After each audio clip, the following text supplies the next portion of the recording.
Let's ride!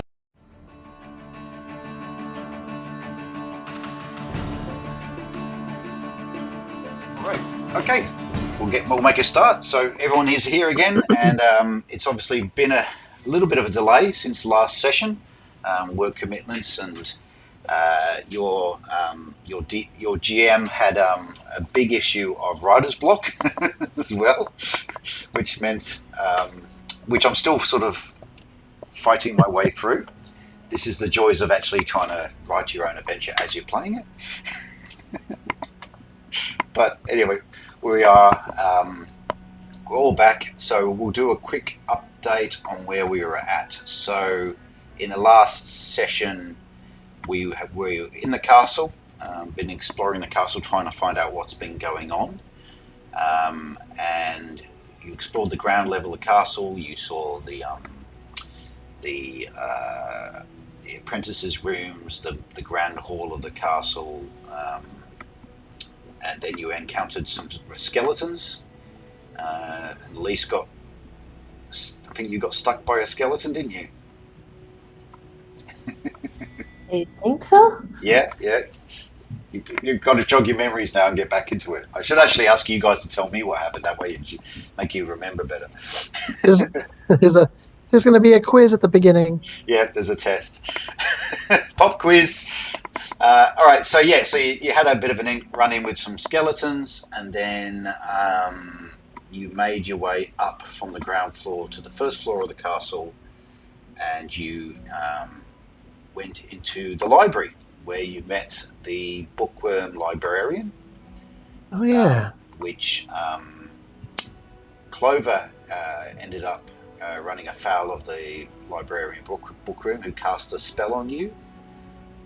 So you actually can't talk, which means you can't cast spells or anything.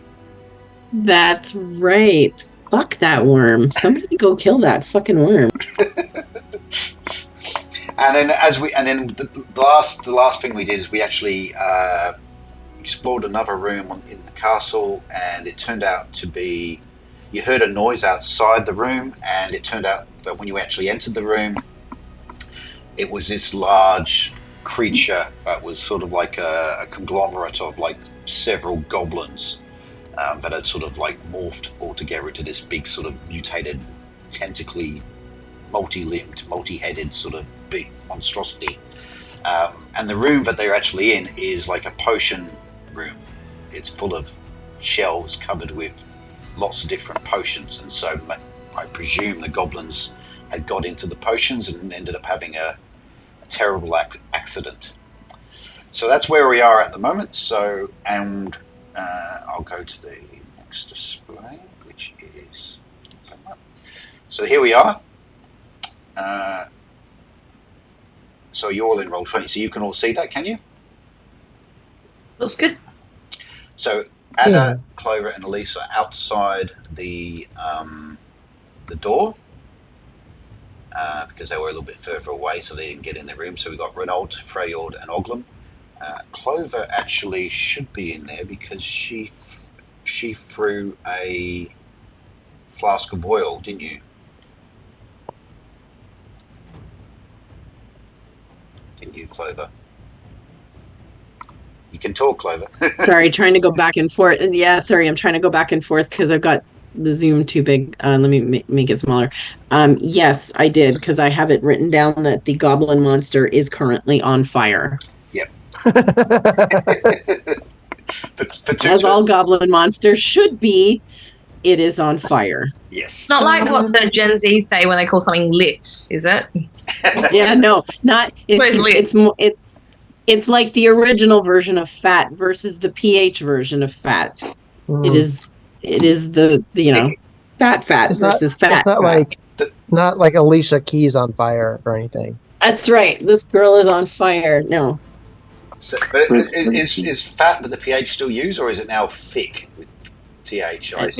No, with two C's. With two C's. No, and fat with a PH. I don't think it ever meant thick. It meant like it's amazing. I thought. I don't know. Yeah.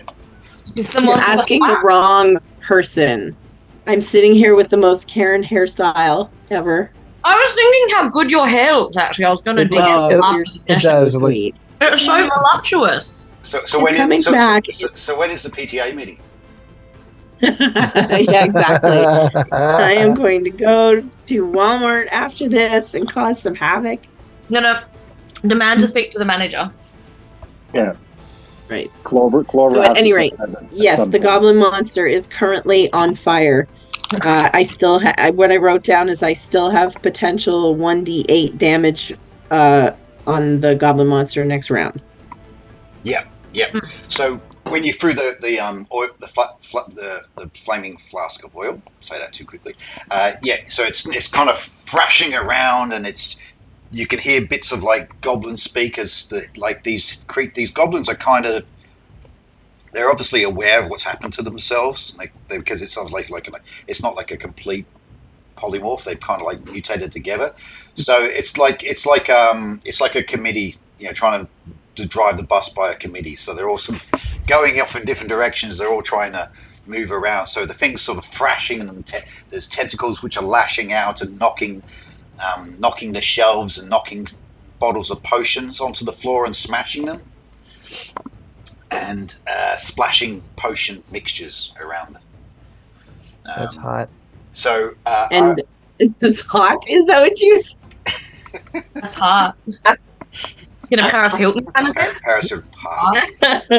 HAWT. And Right now. since Clover can't say anything when it hits, she's just going to be like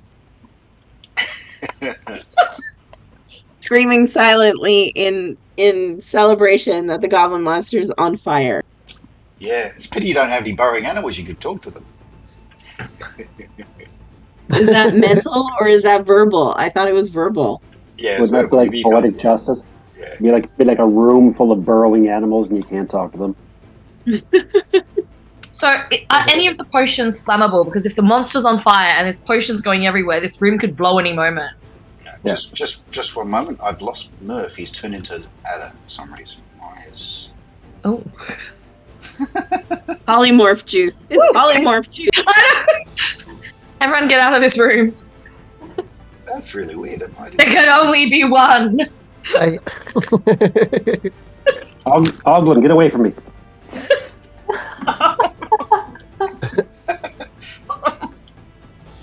Hang on, let me just fix up where Murph went. Okay. Are we good? Not yet. Hang on.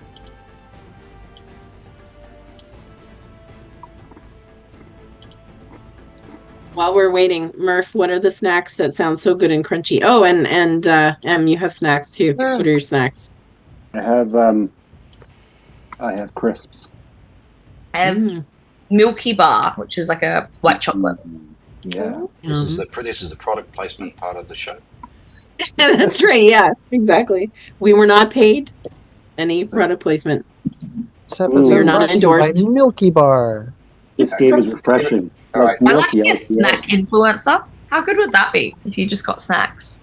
We just have to be careful. Since I have a propensity for swearing, some products might not like that. It might be like, we do not support this channel. Yeah, I've got this stack of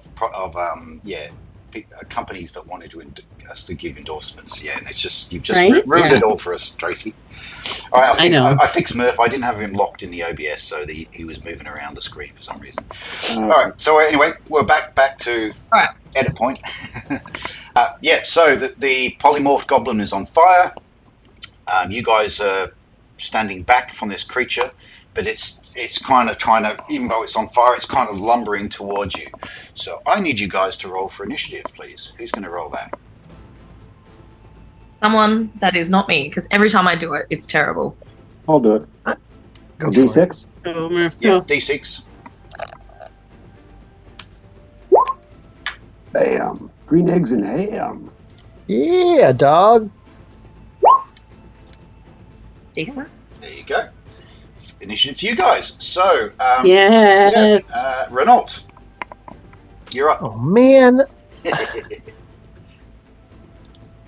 I mean, I've gotten this far in life by doing two things, and the primary one is throwing a spear. So just before you do that, if you can see on the image, there are bookshelves, shelving with potions on them. So there is some cover there. You can sort of like hide behind the bookshelves, but I mean there are gaps because these are like bookshelves, but they're not bookshelves; they're just shelves that you can see through. And so How tall are they? they're probably about 6 foot tall. Is there room for a gnome on top of them? I guess is my question. On top of you want to climb on top of a potion shelf? Yeah, a 3 foot gnome can probably do it. Probably a human would hit the ceiling, but you could probably get up on top. Okay. I would like to throw a gnome. But yeah, so where you are, Clover just looks at you quietly. Throwing a gnome. Kind of. so you Yeah, it's like the minor leagues. Yeah, you In can the minor hide behind leagues, you shelves, but you can also have to sort of step out from behind a shelf to sort of throw your spear. I'm just looking through my other options here. Cantrips, minor wounds. I got nothing other than just a sheer front attack. So sure, let me throw that spear. I don't expect to get it back. It's probably going to burn up. All right, so you need to move. You have to move him over to say here. There's always a bit of a lag, and then you can throw your spear. Can't seem to lock in to where I want to be, but I'm on top of. Okay, so there I am. Now it is time to roll. Where did my D20, dice go? And it's close range. You'll get a +1. Okay, well I feel like an idiot, but oh no, I found it. Never mind. D20. Here we go. That's not great. Oh, no, that's not good. That's going to be a miss, pretty sure.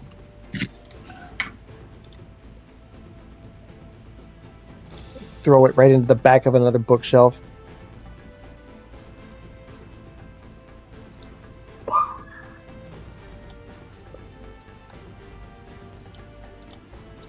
Yeah. You rolled a 6.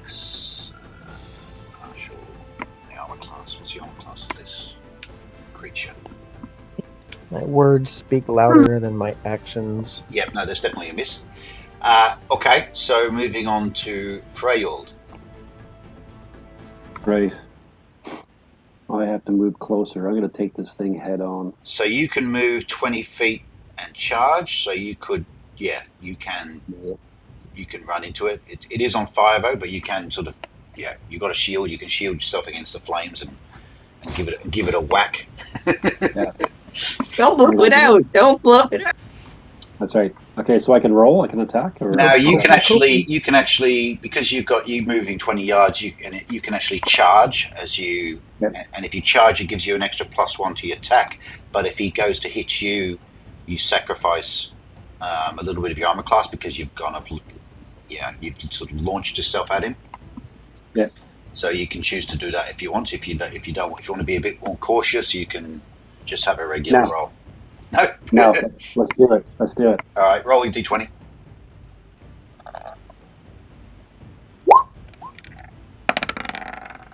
Ooh, Oh, not good. Why do we suck? Yeah, no, even with the pluses, you're not going to make it. No. We're out of practice. It's quite a large creature, but you just sort of, it's moving around, and you just sweep, and you just hit thin air. Okay. Oh, burning bush. Okay, Clover. Okay, I have a question about how it is touching the floor. Does it have goblin feet, or is it like a big blob on the floor? It's got sort of big blobby feet, so it's sort of like the Stay Puft Marshmallow Man. It's all. It's got. Okay, but it has feet. It's not like a giant glob on the floor. No, it at this point. It has sort of shambling feet. It's like flabby elephant type feet. Okay. Oh, so number 1, I get to cause another 1d8 damage because it's still on fire. Yep, roll it.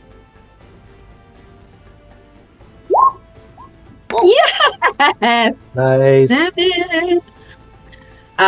And then I would like to take the bag of marbles that I bought and Home Alone style, I am going to throw the marbles on the floor at the thing and see if maybe I can like trip it up. Okay, yeah. Hopefully. Does anybody have any hopefully I don't Legos they could throw on the floor in front of it? I know, right? I need a paint can Yes, and an iron. the 21st century caltrops or whatever they call them, yeah. Yeah. We're playing Home Alone now with this thing? Yeah. Its little feet are going to go, and it's going to go bang. You know, it slips up like this, and its little legs go like this. Yeah. It's going to go perpendicular to the floor and then slop onto the floor. Well, I just hope I don't do that to Freyord. That's all. So I'm going to do that. Throw the marbles. Brilliant. And Brilliant. can I Brilliant, move? Clover. Can I move at the same time, i.e., like try to start climbing the shelf? Or is that an action as opposed to a movement? Pulling the marbles out of your bag and throwing them is your action. You can still move, but that move wouldn't be climbing up the shelf because that would be a move and action sort of thing. Okay, so I'll just move myself like right here so that I can start climbing it on my next turn. Okay, yeah. And so I'm sort of gives you a little bit of shielding as well. Yeah. And Oglum has a crossbow, so he's going to. Where's Oglum? He's going to move next to Renault and try and see if he can shoot off his crossbow, which he will do now. 12. Okay. It's close range, so that's enough to hit. Does a d6. Ooh. Ooh. Okay. And now, Elise. So I want to use the phantasmal force that is stored in the ruby stone. I want to make it so that all the marbles that Clover roll underneath him, with the illusion that they turn into that they are bombs and they just explode all underneath him. All right, so you're gonna have to move into the room to because you and Ad are outside the room. Oh, if I move, then I can't cast spell this turn. I have to wait till next turn. I think with magic items, it's different. Okay. Because when you're casting your own spell, obviously you've got to do hand gestures and speak things you've got to do. That's why Clover can't cast any spells because she's mute. But a magical item, like if you had a magic one, you essentially just have to think it, and then you just, what do you call it? Leviosa. Guardian Leviosa. Guardian Leviosa. So okay, so you're going to use the chromatic. Which one was it you were going to use? I'm going to use the phantasmal force that is stored in the ruby stone. Oh yeah. Okay, and what was the illusion you were going to do? So all the marbles that Clover roll underneath him, I'm going to turn them into bombs and explode underneath him. Oh. Okay. I love how the ladies are doing these brilliant combos, and Freyord and I are just going up there and swinging wildly. Yeah. Gotta use what you got. Yeah. Shoot your shot. Those do that. Okay, so how am I going to do that? All right, so these bombs. So the marbles, like you said, they sort of increase in size, and they become like the old Acme Roadrunner cartoon type bombs with the wind going down. I suddenly have like the music in my head, like da da da da da da da da da da da da da. And you can see like one tentacle sort of like picks it up and passes it to the other tentacle. The other tentacle passes it back to the other one and like, no, you take it.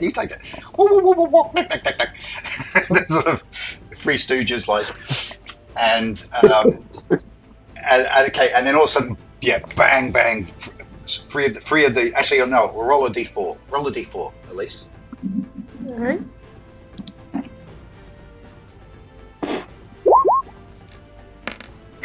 One. Okay, all right. Okay, so one of them explodes and you'll do a d6 damage. So roll a d6. 5. Okay, so that's 5 imaginary damage, but as far as the creature's concerned, it thinks it's been damaged. Imaginary damage. Okay. Yeah, it's like what you had with the goblins when they thought they were killed by the avalanche and they just sort of passed out from like mental shock sort of thing. Okay. By the way, I have a question. Is this thing considered to be large, as in like it's larger than human sized, right? Mm-hmm. I think it's the size Okay. that Neil showed us Yeah. comparatively. Oh, okay. Right. So it's Yeah. huge. Okay. Yeah. Yeah, So it's ogre size, or even probably a little bit bigger than ogre size. Bigger than a bread box. All right, Ada. I'm the only one outside the door at this point in time, and I'm torn between wanting to charge in and help, but also keeping watch because we don't know. We're kind of boxed into that room, and we don't know what else is coming up the hallway. Because remember, we've come up some stairs, and this passage that we're in has lots of corners. Mm-hmm. But there's other rooms. Aren't there other rooms that we haven't even opened? There was the library. There's this room, and then there's the stairs that come up. You went in a map room and you went in a library, but there are other rooms up here. I'm just worried that we're going to get boxed in and we're going to defeat this monster thing only to find that we're trapped because we've got our backs to the hallway. So part of me just wants to kind of stand watch for the rest of the hallway because everyone else is in fighting the monster at the moment. Okay. Yep. What do we think, gang? That's what I'm thinking. Well, you haven't got time to ask them because they're actually in the middle of... Oh, they're all, yeah, sorry. Like, all I can hear is, I'm like, guys, do you think I should just stand watch? Okay, you're all busy. That's fine. That's fine. I'm just gonna stand here with my crossbow, aim down the hallway. I'll be right here. All doing great. Yeah, you guys look like you got it covered. Yeah. He's on break. she's like hearing clang clang, and she's like slowly shutting the door on. Yeah, she's had a look and gone, nope. All right. So now the creature obviously lashes out. So it's got a couple of long tentacles, and he's also got goblin arms, which are have melee weapons like swords and axes and things. So. And does he move anywhere? Yeah, because there's still marbles on the floor. Yep. So yes, he would be moving. So I will.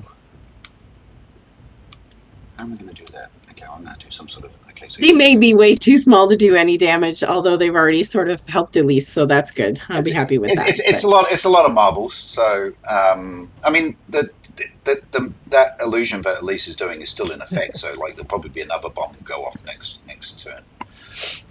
Roll over, you've completely lost your marbles. So you can see these bombs with the wicks going down. All right, so it shuffles forward to go towards Freyord, and I will do. But wait, does it slip on my marbles? Is my question. That's what I'm going to do a check for. Now. Oh, you're doing that. I see. Okay. Yeah, I'm going to do a saving. You know, if we literally all I got, guys. That's all I got. If we die in this battle, Neil does not have to write the finale. Anna just wanders off into the wilderness by herself. The bard story continues. You can make a great story out of it. You'll have a great song for this. Yeah. The day they I'll all remember died. you in song. The day I abandoned my friends. Okay, We fought a good battle. I ran away. Some sort of. Yeah, the bard would never say that. The bard would be like, "I fought valiantly. I was injured. Had a paper cut. I Everything." tried to save them all, I swear. And then I ran away. Okay, just gonna do it. Brave Sir Robin.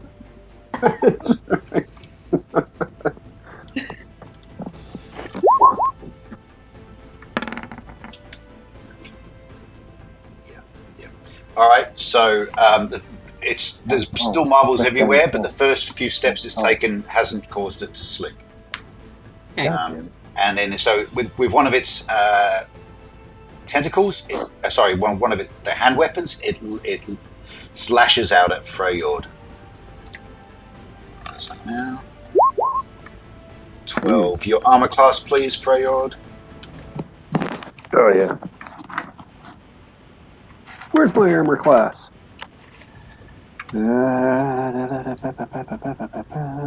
Armor class. What was that? AC. 8.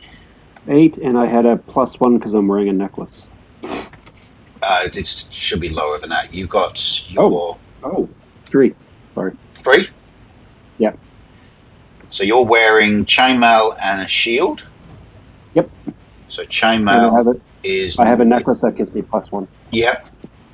So your chainmail is normally 5, the shield is 4, plus the 1 is the 3. Yep. So that makes you a 3. Mm-hmm. So it needs a... Oh, how many hit dice is this creature? It's a... Okay. Alright. I rolled... A fine looking necklace too. It is.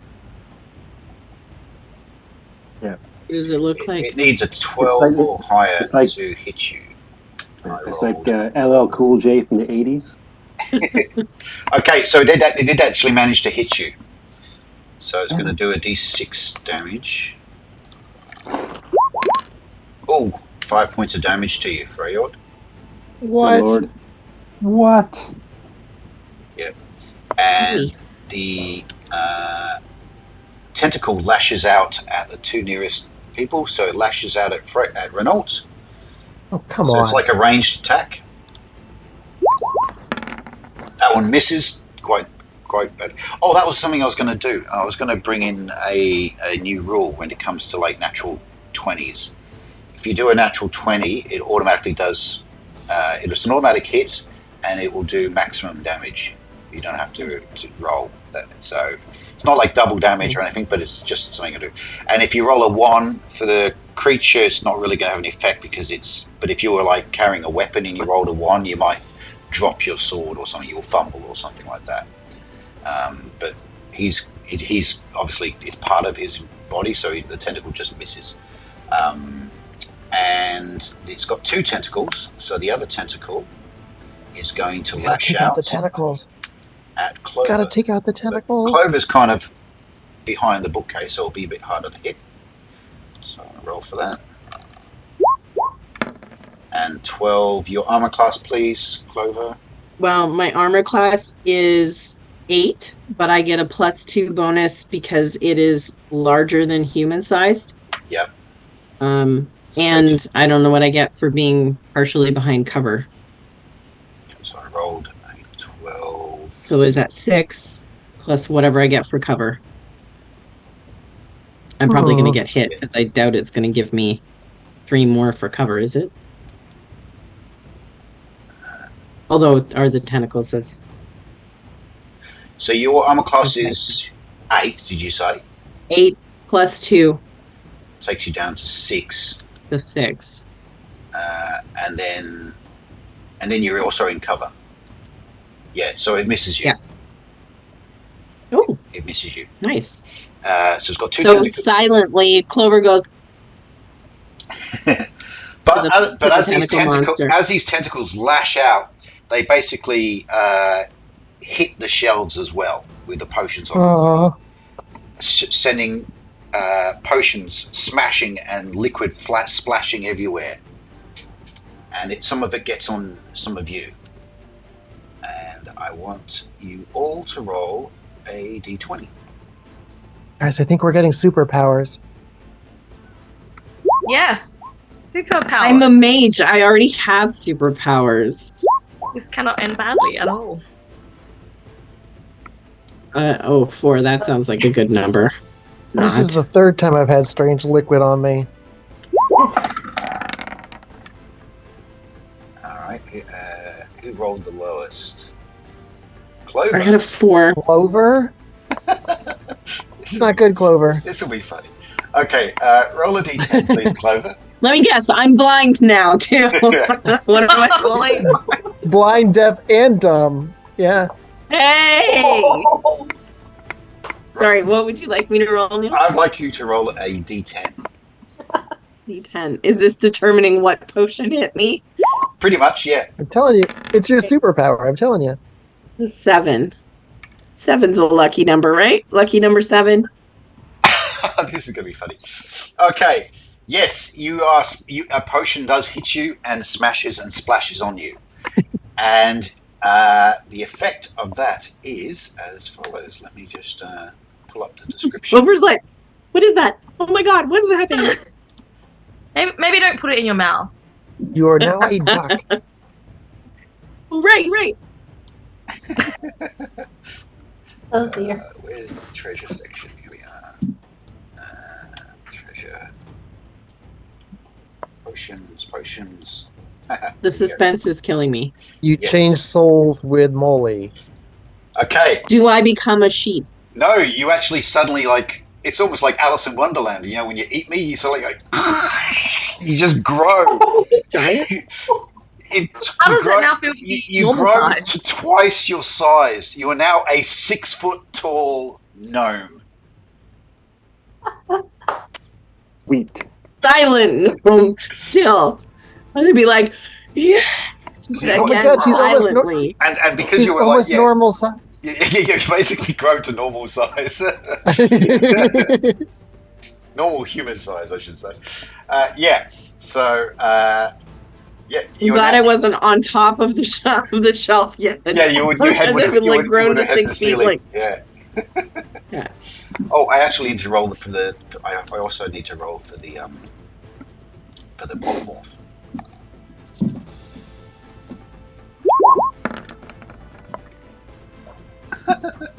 Okay. And I'll roll a d10.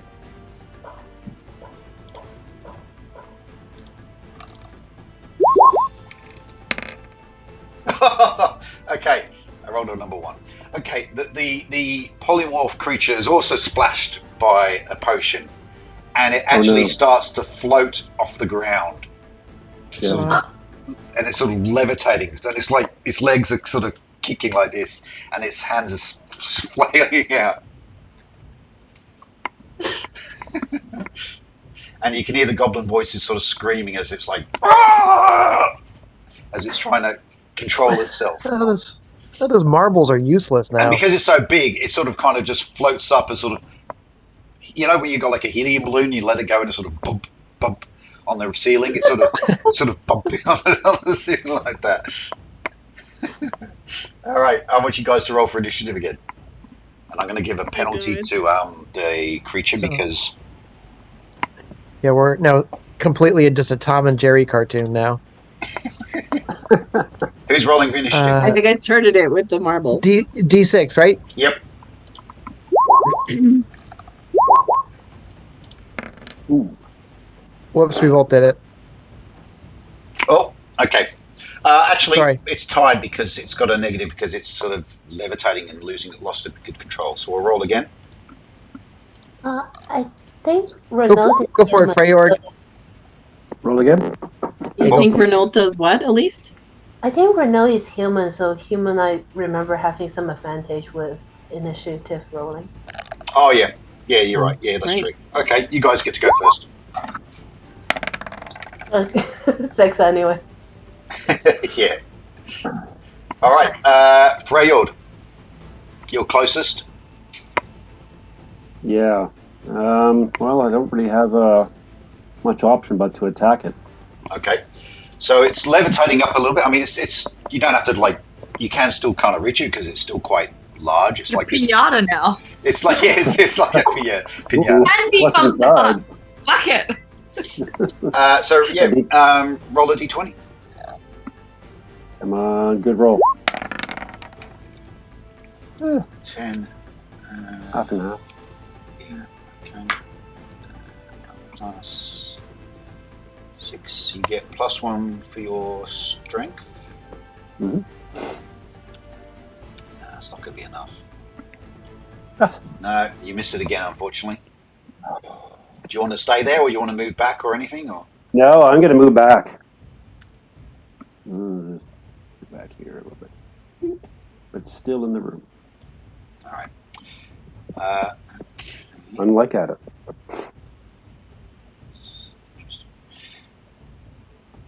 Where's Oglum? Must be underneath.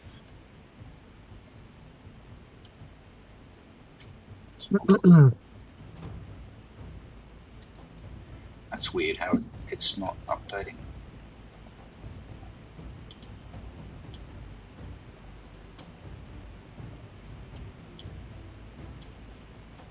Okay. All right, Oglum. will actually, I think it takes a turn to reload a crossbow. Just double check. It's considered crossbow is considered slow. So if I go to equipment.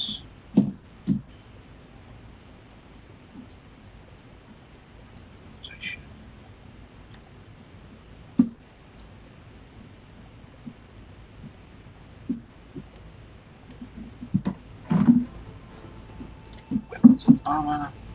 Crossbow, slow. Character acts last in each combat round. Oh, okay. All right. So trying to reload this crossbow, he's gonna have to act last. All right. So that means Renault. So are the tentacles doing anything special right now? Are they like freaking out, waving in the air because? Yeah, I mean, it's tentacles doing they're lashing out.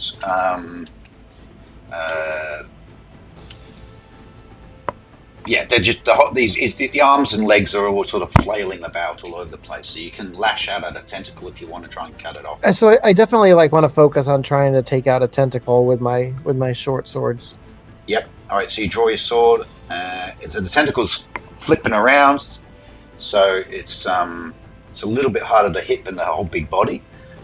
So roll a d20, and I'll give you -1 to hit it because it's flailing about. A 13. 13. Okay. Sounds lucky to me.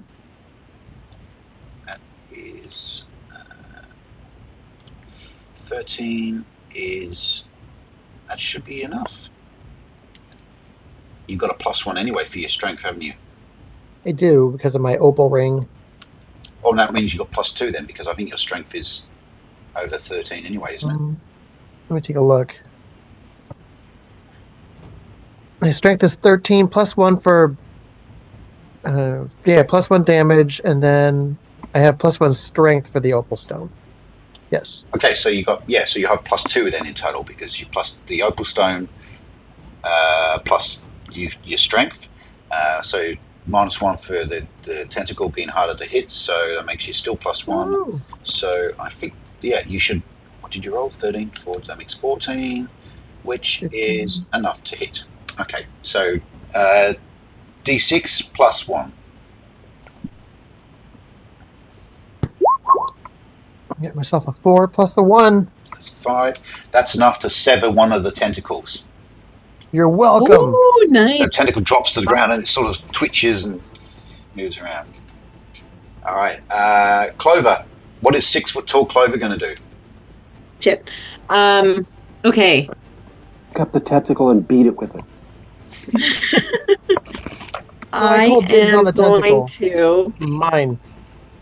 I am going to grab 2 potions off of the shelf in front of me, whatever they are, like still intact potions, and I am going to throw both of them at the tentacle monster. This is a risky move, Clover. Well, I don't have a lot. It's that or dart. By the way, the fire has gone out, right? It only lasts for 2 rounds? Yep, it's gone out. Okay. So potion. And I might try to catch it on fire again. All right, roll a d20, please. All right. I don't even know what they are. I just grabbed 2 randoms. They be 2 different ones, okay? For all we know, they might make the monster bigger. An 8. Yeah, but it'll get squished. If it gets bigger in this room, it will be stuck in the corner, and then we can just walk up and stab it. We'll get squished by it. Yeah, I'm just thinking it will squish all of you. The fact that she's got bigger hasn't improved her throwing, though. That is very quotable. Put that on a Put that on the t-shirt. Do I not get 2 throws, though? I've got right hand and left hand, so do I not get a right hand with 1 and a left hand at a disadvantage? No, they've smashed against the walls. You missed him. She throws like a gnome. Threw like a gnome, yeah. Elise. Okay, those bombs can still go off, so roll a d4. Also, I realized for my spell, they get a chance to save, so if they save, it's not going to affect them. Okay, let me just roll. Save for the last time then.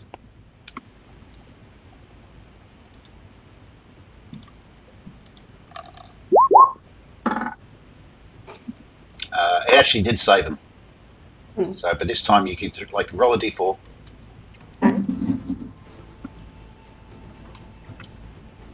But because it's levitating, I'm going to halve the damage.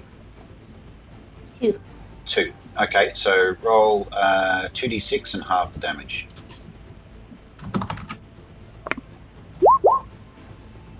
Ooh. Whoa, 11. So that's rounding up. So, sorry, rounding down. That would be 5 points of damage. Okay. Oh, I've got to do the save again, haven't I?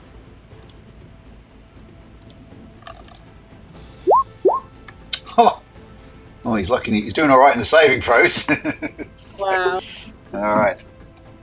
Ada, are you still going to stay out in the room? It's kind of boring out here. I might like wander in and be like, guys, does anyone? I'm getting some Uber Eats. Does anyone want anything? Wow, you guys kind of messy in here. Got some hand sanitizer. I walk in, nose slightly turned up. I'm like, oh, finally clicks onto the fact that there's something exciting happening.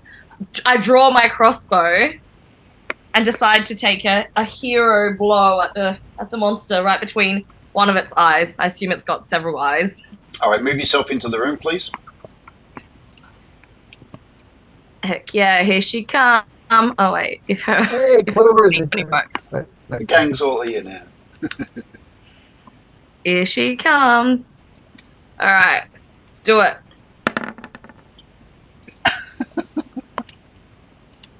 Okay. Maybe you should have stayed outside. Hold on. Yeah, no, that's not good. You rolled an 8. I don't think that's not gonna crack.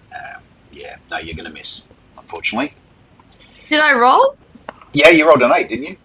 No, I haven't rolled. You rolled the 8. Oh no, why did that? Oh, okay. I haven't rolled yet. I thought you did. It must have been a previous roll. Where does that come from then? Roll d20? Yeah, roll a d20. Who rolled that before? A 9. Oh, that's not great. No, that's yeah, no, that's not good. Should have stayed outside. Should have stayed outside. Oglam's going to have a shot because he gets tracked last. Well, actually, the two. He had to reload, so he's going to go on. And he missed. Oh, actually, he rolled a 1. So as I said before, if you roll a natural 1 or a natural 20, there's something that happens. So he fumbles his crossbow.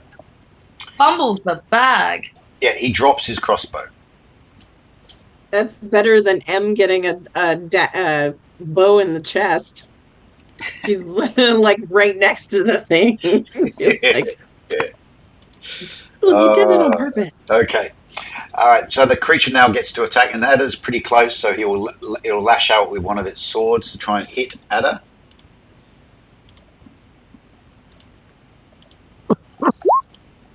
Oh dear. Okay. Yep, Ada, you've just got hit. See what happens when I try and join in. Should have stayed out. It does 4 points. right. It does 4 points of damage on you. Oh Lord. And okay, one of the tentacles is going to lash out, and it will either go for Clover or Renault. And so I'll roll a 50-50. 1, 2, 3, it'll be Clover. So it goes for Renault again.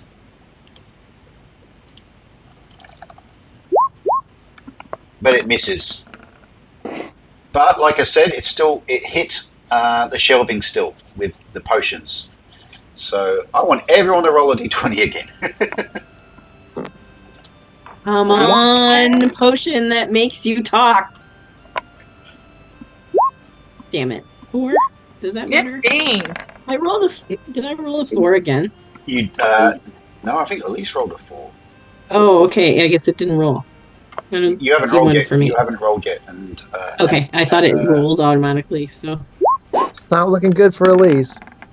Oh, good. I'm so glad. It's Clover! Well, she is closest, I suppose, after Ada. So I will take one for the team again.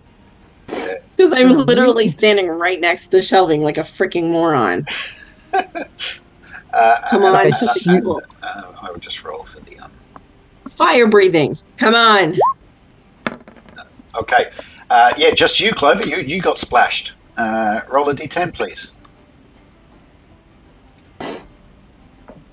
Phenomenal. Good shit. 10. Oh, 10's my lucky number. It should be good, right? Bigger and bigger every time a potion What? hits. you got The- bigger Clover is again. now 12 feet tall. No. You doubled in size again?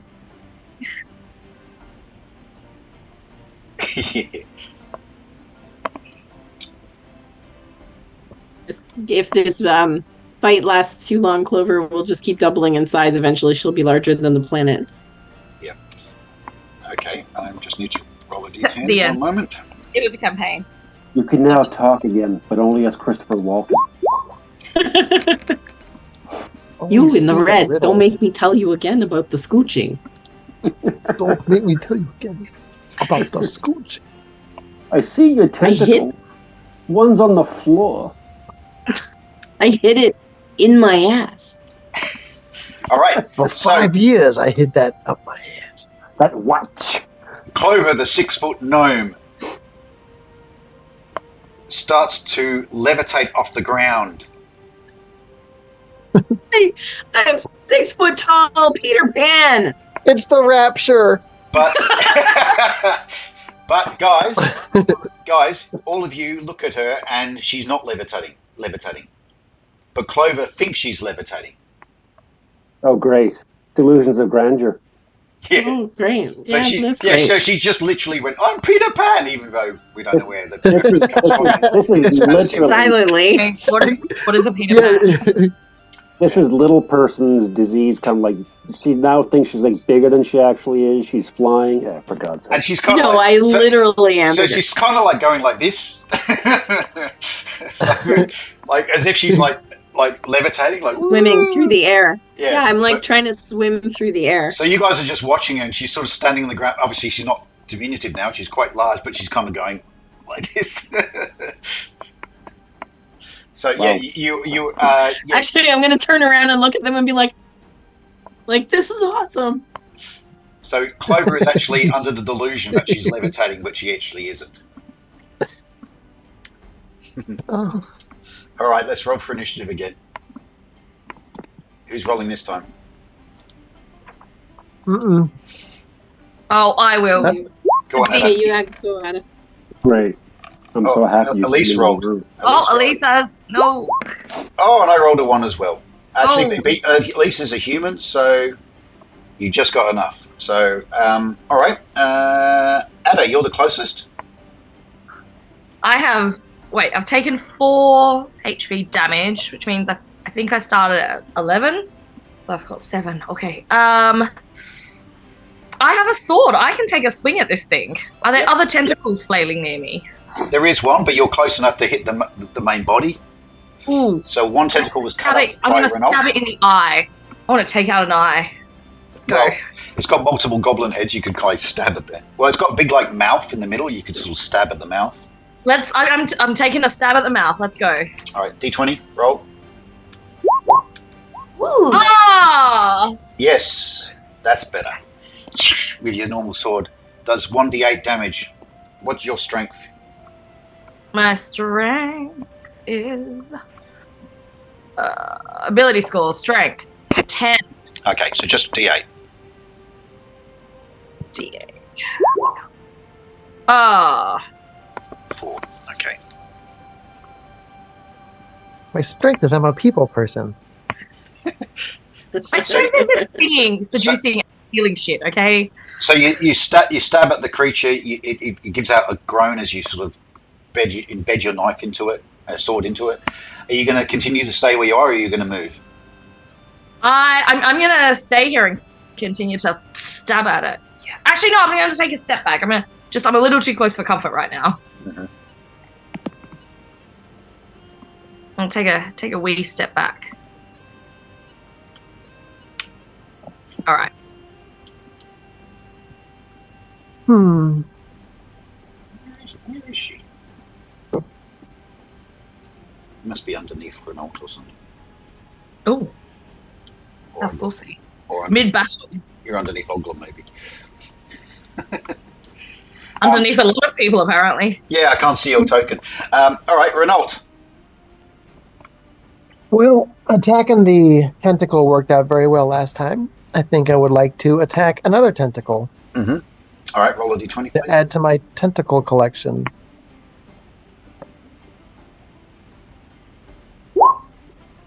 I ain't gonna cut it. No, literally. Literally, yeah. Yeah. All right, Clovey, you're closest. Okay, I am going to light my last flask of oil on fire and throw it at the tentacle monster, but I'm going to try to, like, if I feel like I'm levitating, I'm going to try to, like, kick off of the floor as if it will get me higher so I can, like, kind of toss it down. Mm-hmm. But I'm still going to toss the flask. Yep. So I'm basically going to jump. White girl can't jump, but I'm going to try.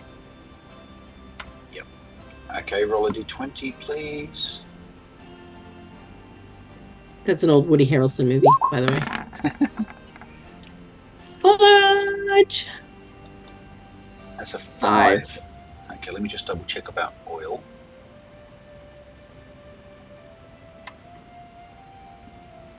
It's a splash weapon. Short range, you get a +1, but you rolled a 5. That's pretty. Splash weapon just sounds like a water pistol. Like I've got a super soaker.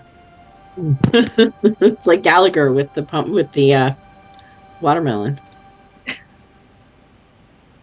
Yeah, no, you've actually missed again. Does it hit the wall and catch fire underneath it? Basically it does catch fire, but it's burning like a potion away shelf. From it? A potion shelf. It's not actually got enough onto it to affect. Oh, good. I'm glad that I'm putting toxins in the air. We're all gonna die. I'm sorry. Mm-hmm. It's the greatest moment of my life. I'm 6 feet tall, and I'm gonna. You're gonna levitate yourself somewhere else, or you're gonna move anywhere?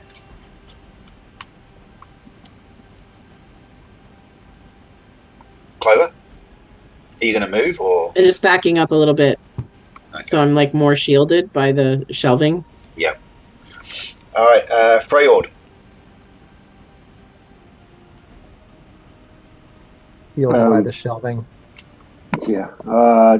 Taking a play out of Clover's book, I'm going to reach over and grab a flask of whatever I can grab hold of and take like a running leap, throw it at the beast. Cool. All right. Roll a d20. See if you hit it.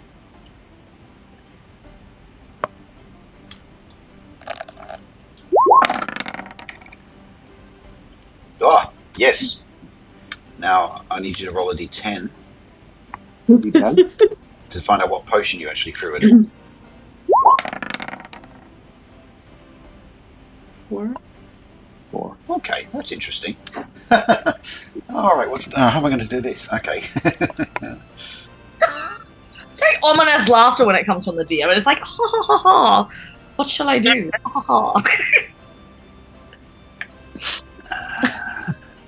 It splits itself into 3. Yeah, just like Larry, Curly, and Mo. You're not actually too far wrong, because you've actually thrown a polymorph potion at a creature that's been polymorphed. Oh. So, okay, so it's basically, it'll polymorph whatever it's thinking at the same time, whatever creature it was thinking, or form it was Please think of Jello. Please think of Jello. Please think of Jello. So 6 foot tall gnomes. 6 foot tall gnomes. Oh, what am I going to do for this? I'm going to. All right, it's going to be confused because the reason why it's all messed up in the first place is that there's 5 goblins all stuck in this creature, stuck together. And one of them's thinking of Taylor Swift, and it just turns into a polymorph Taylor Swift. Kill it with fire. Okay, I'm going to. What does it turn into? What does it turn into? Into another being of their choice. Okay. I'm going. All right. The creature grows half in size and it suddenly becomes all furry, and and horns grow out of its body, so it's now like it's spiky and furry. It's kind of it's got like large cow horns, like the Americans sort of what they call them, the longhorn. The longhorns, yeah. Texas Longhorn, yeah. So it's got lots of long horns, and it's covered in like a black shaggy fur, and it has flippers. So it flips around. And actually it's still levitating, so it's kind of like rolling around, and its little flippers are going flip like this, but it's got horns, and because the horns are so sticking out, they sort of bump up against the roof and the wall, and it sort of floats it back around, sort of thing. So it's like this levitating, furry, spiky ball with like turtle flippers. Levitating furry. And no more tentacles. No more tentacles. And Mom, is that? But it's half as big again, so I'd have to basically. It's like a Jurassic period platypus. Yeah, so now it's even bigger, and it's like taking up almost the entire room. You can see now on the screen. How about we just walk out and lock the door? I don't think this thing's going to be able to. It won't be able to get out the door, so we could just leave and close the door behind us. Stuck in the room. And how many potions did it break on itself as it suddenly expanded into 2 shelves full of potions? That's a very good question, Clover. Thank you for asking. Yes, it does. It does. Like it basically, as it grows bigger, it hits a shelf, and the shelf goes, and then it hits another shelf and goes, and like potions go splashing everywhere. Oh shoot! No, that's not good. I'm going to be under a shelf. God damn it! You're 6 foot tall though, so you're a little bit bigger. Oh, but you think you can levitate out of the way? Okay, so that was your action, wasn't it, Freyord? Yes. So Elise, you've still got the fact that it's grown bigger means that it's now essentially like got more hit points because it's a bigger creature. But you still got those. You're still concentrating on that phantasmal force, aren't you? So roll a d4, please.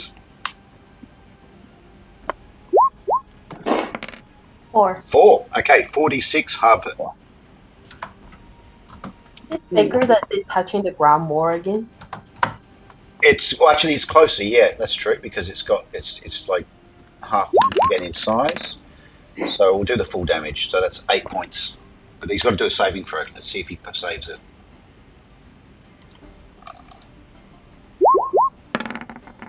Oh. It actually does. It's like 3 saving throws in a row for this spell, and it's been able to save all of them. All right. Okay. So it's yeah. So, do I have more hit points because I'm bigger?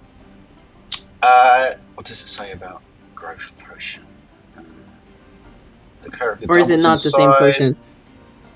The character increased strength means that their melee attacks deal double damage. Actually, it doesn't mention hit points, so okay. So yeah. But I have more strength than I had. Yeah. So instead of being, you're like a normal human strength rather than a gnome strength. Well, no, my strength was 9.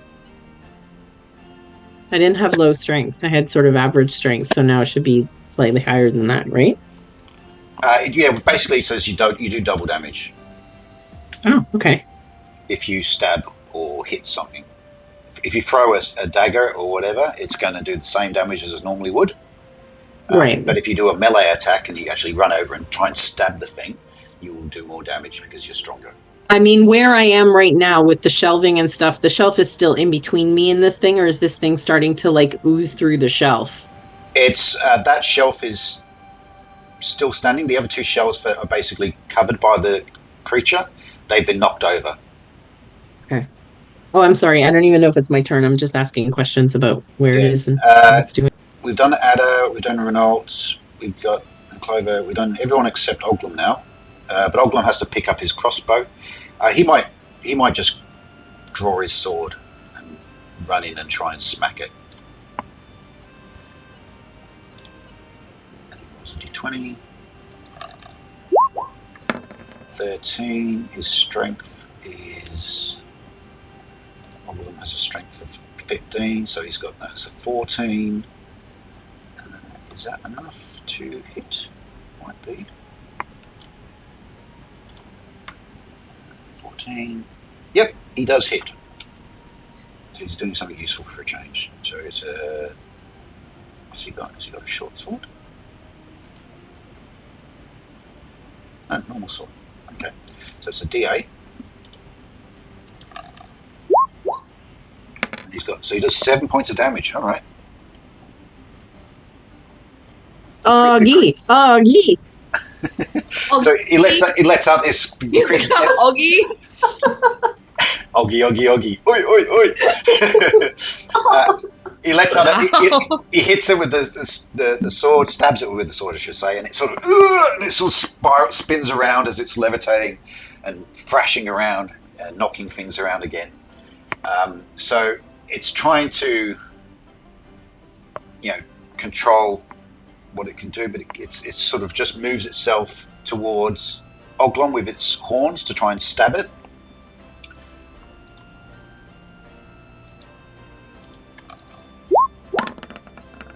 It's 11.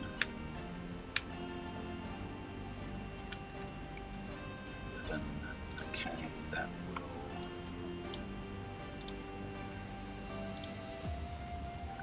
It's 5. Armor class of Oglon is 4.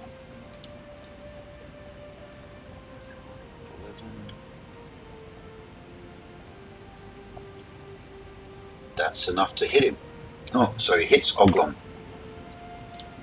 D6. 4 points of damage to Oglon. So Oglon sort of stabs it, and then the thing spins around and hits him, and Oglon takes a blow to the chest, and he sort of staggers back.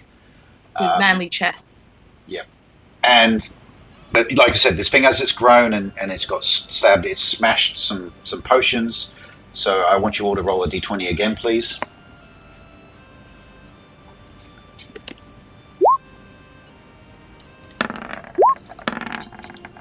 Come on, Clover. Uh-oh. Oh. Oh, Oglom actually got splashed. Ruh-roh.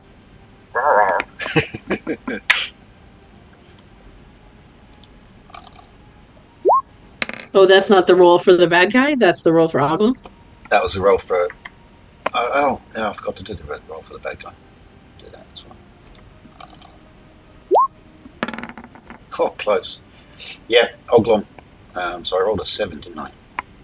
Which means... Okay, Oglom staggers back and then he starts growing as well. And he grows twice his size. I could say so many things right now. So many. You should not. So Oglom is now, essentially his head hits the ceiling and he's sort of like, because he's now like nearly 12 foot tall. So he's sort of scrunched up against the ceiling. Oh. Ada, get that smile off your face.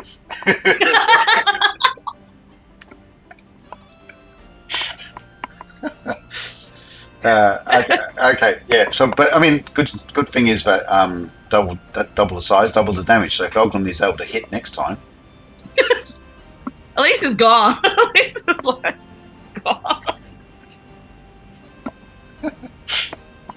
It clearly sparks joy, doesn't it? Oh, I mean, the furniture's getting knocked all over the place. So. All right, I think that's it for this round. So we need to roll for initiative again. Who's rolling this time? Who rolled last time? I can.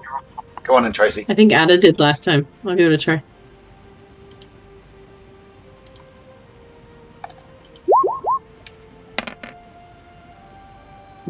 Oh, roll again.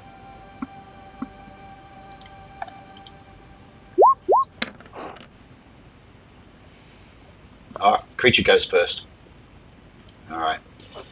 Okay, so it's starting to get more control of the levitate now because it can actually sort of before the first couple of rounds it's kind of like been trying to work out how to move itself, but now it's sort of it goes charging at Oglum. is pretty easy to see because he's twice the size now. But Oglum he actually misses Oglum. I'm pretty sure. Let's have a look. Yeah, 5. Nice. Yeah, he actually missed Oglum, even though he's twice the size and hard to miss. He did manage to miss him. All right. So, okay. Well, Oglum's closest, so he'll do a melee attack.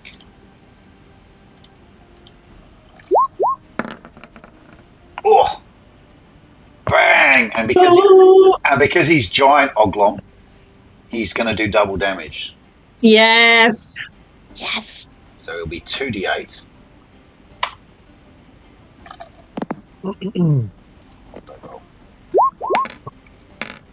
Oh. 10 points of damage. And go Augie. Go Augie. It's your birthday. It's your birthday.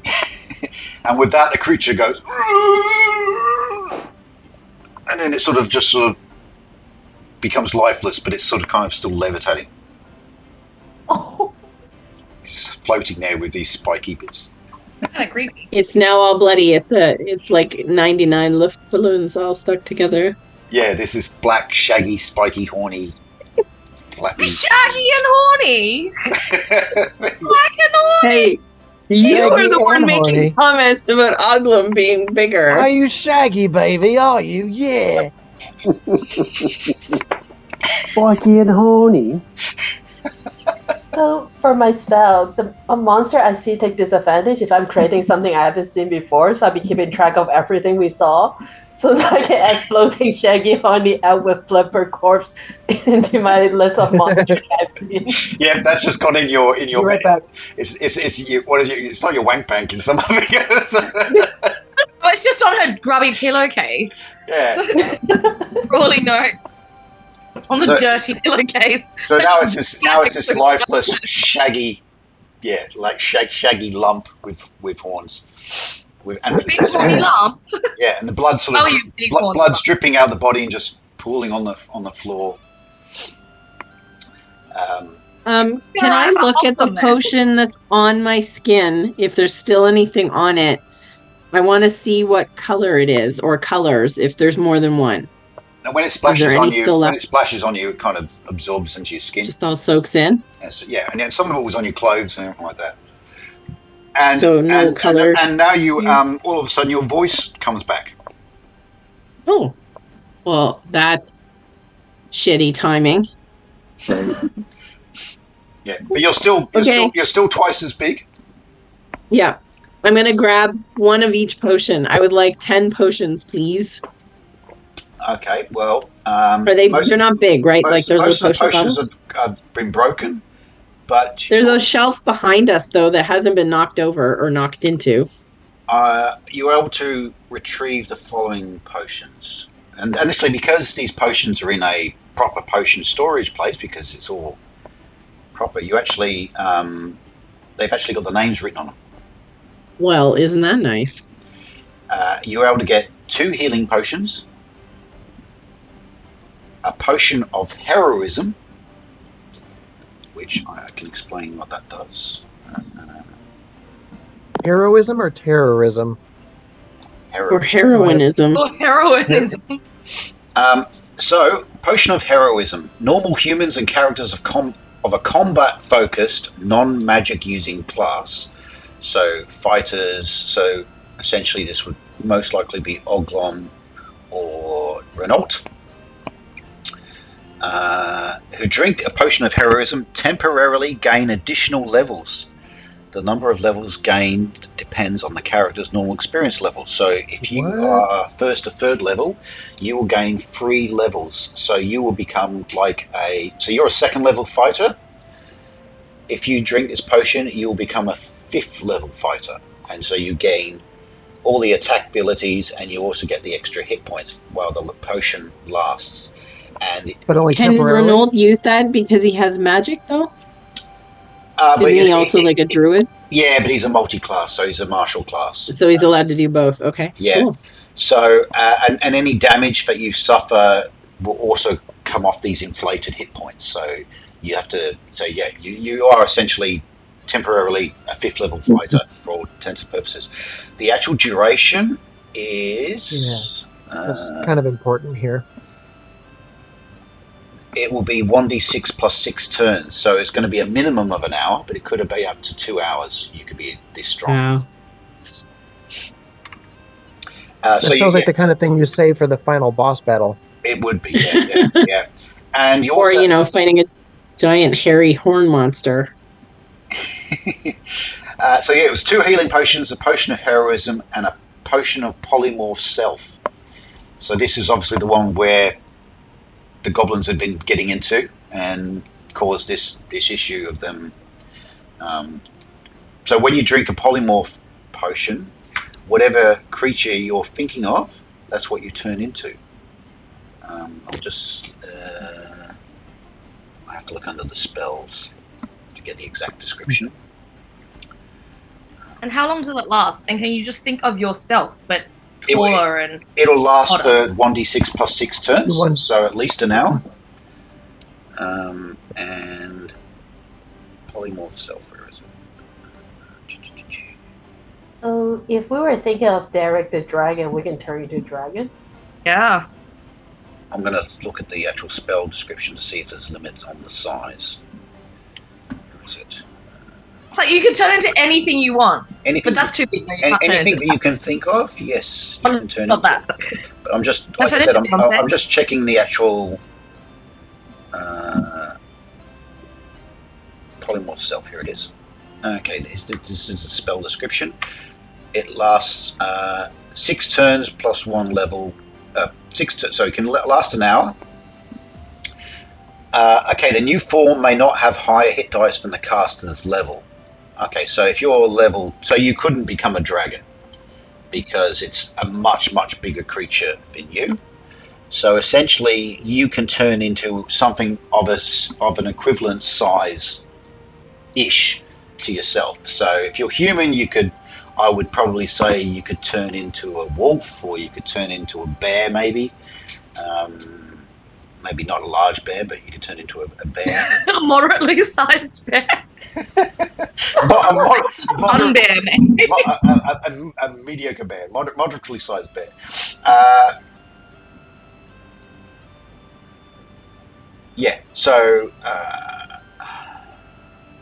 So you can, whatever creature. I mean, you could become a direwolf. You could become a horse. You could become. You could go smaller. You could become an eagle and fly. Gnome. You could become a gnome. Yeah. What? Yeah. And it lasts for about an hour. So. Nobody knows the trouble I've seen.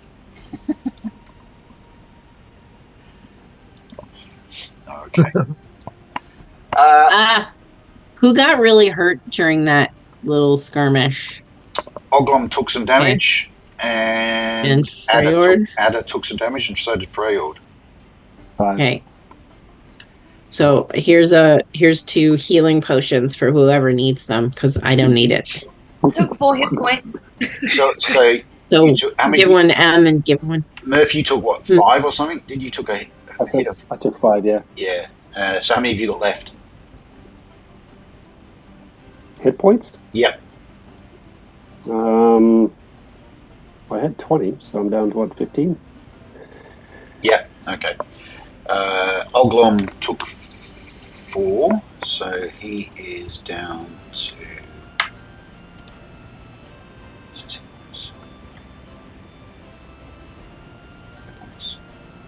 Oh, they're 13. Okay, so he went down to 9. So And how low are you, Em? I'm down to 7. So I only have 11 hit points. Renault, did you take any damage? Nope. No. Okay. They tried, but I wouldn't give it to them. Mm-hmm. So I mean, it depends whether or not you want to hold off and save them for a little bit later, because it can do up to a maximum of 7 hit points, but you're rolling a dice, so you may heal less. But well, I'm gonna give it to Em and Freyord, and I'll let them decide for themselves. I'm good. You can Ada can take them both. She's got a low on hit points. How much does it restore? You roll a 1d6 plus 1. That's how many hit points it restores. So you're going to at least do 2. I'm going to take one of the potions for now. Okay. 6. And you said Oglum is quite low too, right? I just got my 4 points back. Yay! Back to 11. Healing's Oglum's down to 9, so he's probably okay for the moment. All right. I'm gonna kind of pick along the other shelves and see if there's any other potions that are not smashed. Be careful as you're walking. There might be puddles that you might step in. Yeah, but I'm 6 feet tall. That keeps me further away from it now. I'm invincible. I'm 6 feet tall. And you're levitating. You still think you can levitate? Yeah. Isn't this cool, guys? That I can fly like the big giant flying monster? Oh yeah, flying. What are you doing? I put my hand on Clover's head to see if she's running a fever. When she said that. What are you doing? Just testing. What? You guys are silly. You're just jealous that you can't fly. That's all. Pretty cool. Flying. How are you going for time, Em? I've got about 15 minutes. All right. Okay. I'm glad you didn't just hang in the hall, Em, so that you didn't get to kill anything this night. Just sitting there, contemplating. He's just standing. She's standing a lot. Drumming my lute. She's standing a little bit closer to Oglum now. So Although I did still keep having visions of this being, you're in the hall and you're the lookout, so you keep looking in and be like, is it going okay? Can we? I'm like you did with the Uber Eats, or be like, hey guys, I'm going for coffee. Does anybody need anything? It's not something just goes flying and okay, bad time. I'll be back in 5. You guys are doing great. Hey, go Celtics. right, who's going to carry those potions? Well, you gave one. You gave one to Freyord. He's still holding on to it. I can't be trusted with potions. I'll drink them without even thinking about it. Well, you should probably be the one who carries the heroism one. I don't want that one specifically because I'll be tempted to use it. I want somebody else. I trust Clover with it. She'll throw it to me when the time is right. I'm a really bad thrower, though. We found that out. I managed to hit the thing once with 1 flask, and I threw 4 things at it after that. Well, somebody can throw you. I'm not going to throw it to you. I will hand it to you. I will be happy to hold that for you. You can throw it. Somebody can throw you to me, and then you can give it to me. I'm 6 feet tall. This may never end. The pain. Who wants the polymorph self? What about Ada? Ada, why don't you take this? Because you're sneaky and you're a thief, and if you get stuck and you can turn into somebody else and get yourself out of trouble. You could polymorph into a rat. I was just thinking that I could polymorph into something because it can't be bigger, but it can be smaller. So if I'm in jail or something, I can always polymorph into Molly basically, and burrowing animal. Yeah, burrow yourself out. Yeah. All right, add that to my list of stuff I have. Put I've got scarves and alcohol as well. Ooh. I'm looking at my list of things that I have. Polymorph potion. Nice. Oh, and I have that one healing potion. It looks good on a resume. Yeah. Okay, and you said the other one, Freyord, you're holding on to it for now? Yeah. Now, Elise, you cast Phantomism Force from that wand? From the ruby. From the ruby, yeah. So that ruby is now completely discharged because you also cast a sleep on the snake. The snake, yeah. So that thing's completely, that stone is empty now. Okay. All right. So you retrieved those potions from the room. The creature itself it's. Are there any other potions that aren't destroyed if I go searching around? No. Oh, damn it. Most of them are smashed and puddles everywhere.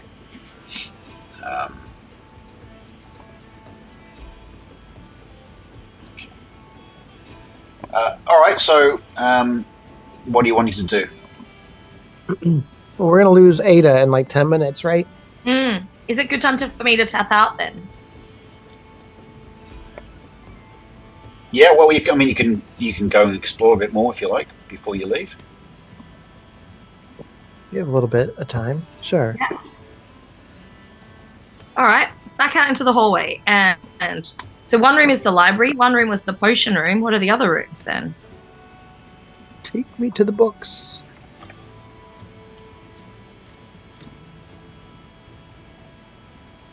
Cliffhanger, depending on what one of the other We rooms. went in the map room too, right? We already went in the map room. Yep. Yeah. Okay. So why don't we check the room that's just like north of the room we're in now? Where Lisa's gone. Lisa's racing ahead. He's running ahead. It's like, I gotta get it ready. My furniture that way. That might not be broken.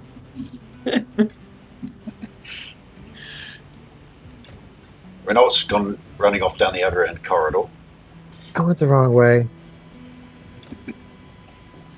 Freyord, can you move yours or do you need some help? Oh, there he is.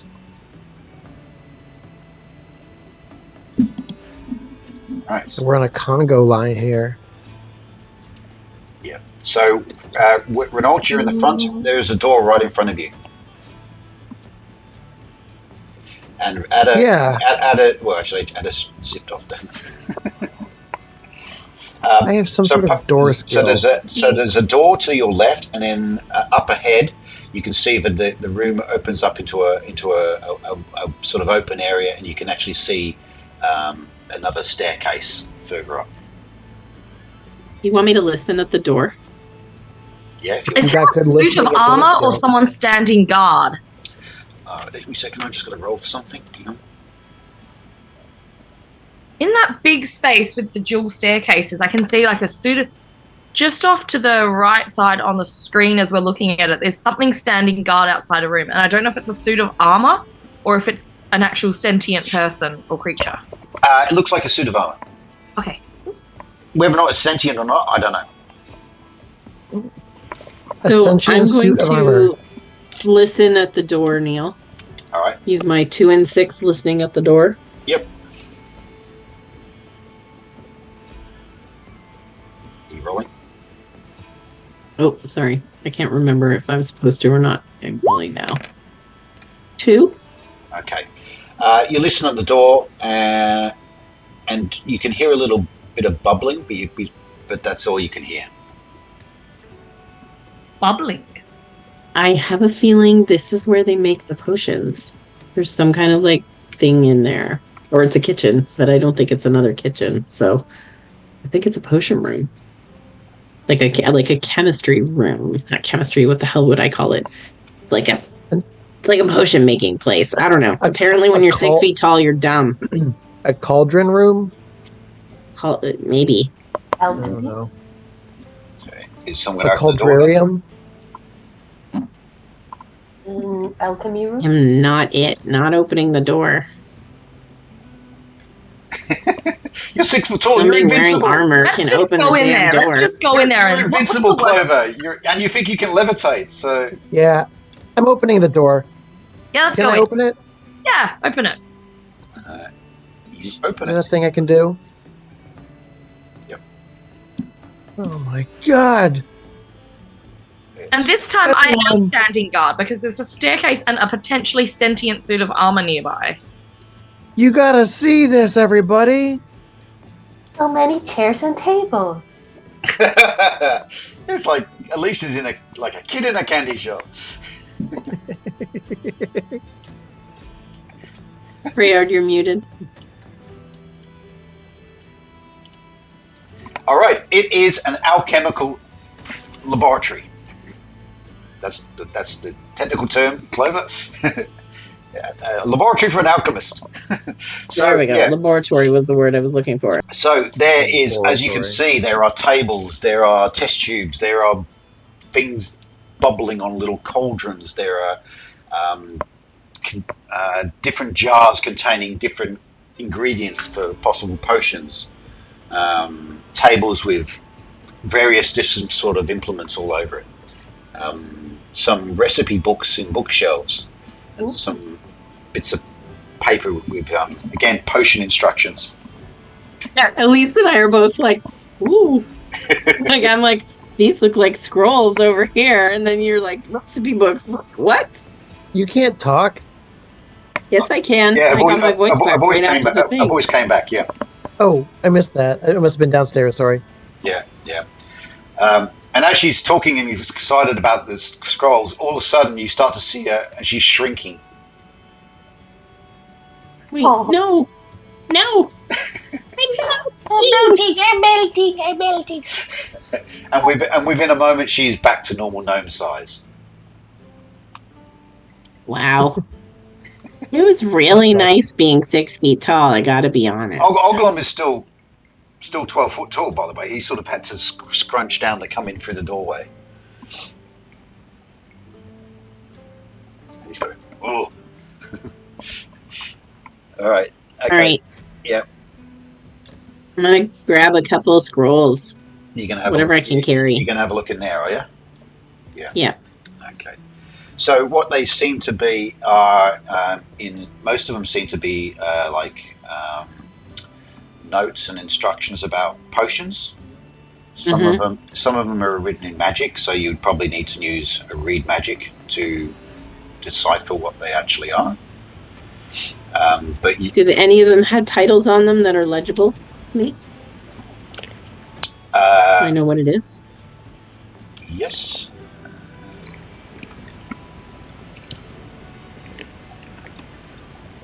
Okay, so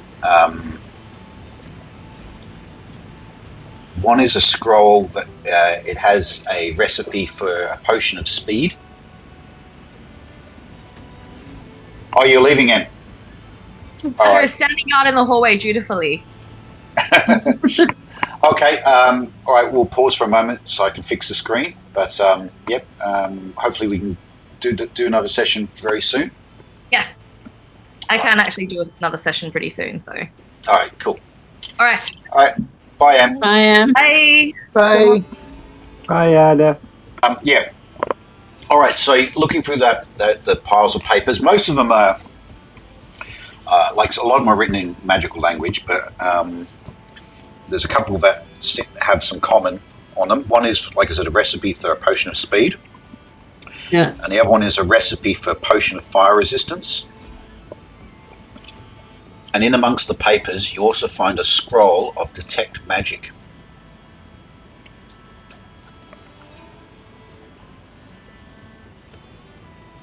Okay. How many scrolls are there in here? Is there more than we could carry between us? Well, it's a reasonable pile of papers.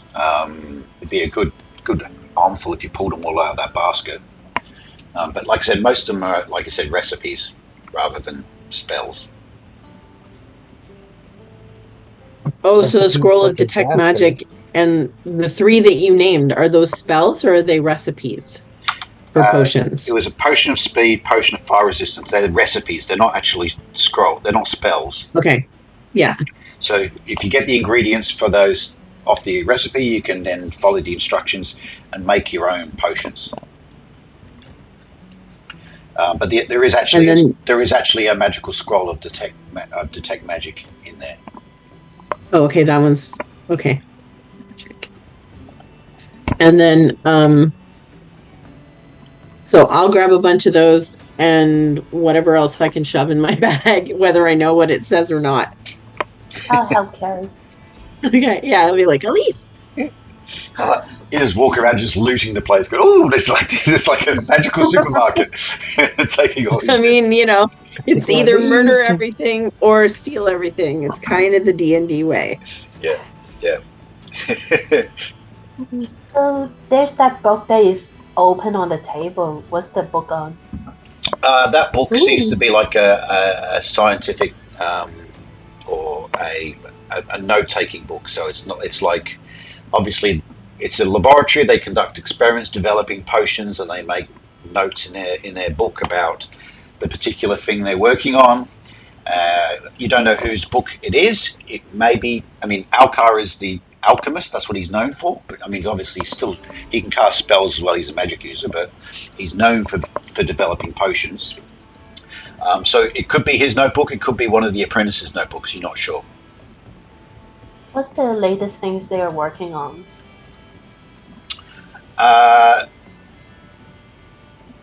It doesn't have a name for the potion that they're working on, but there are notes in relation to dragon blood.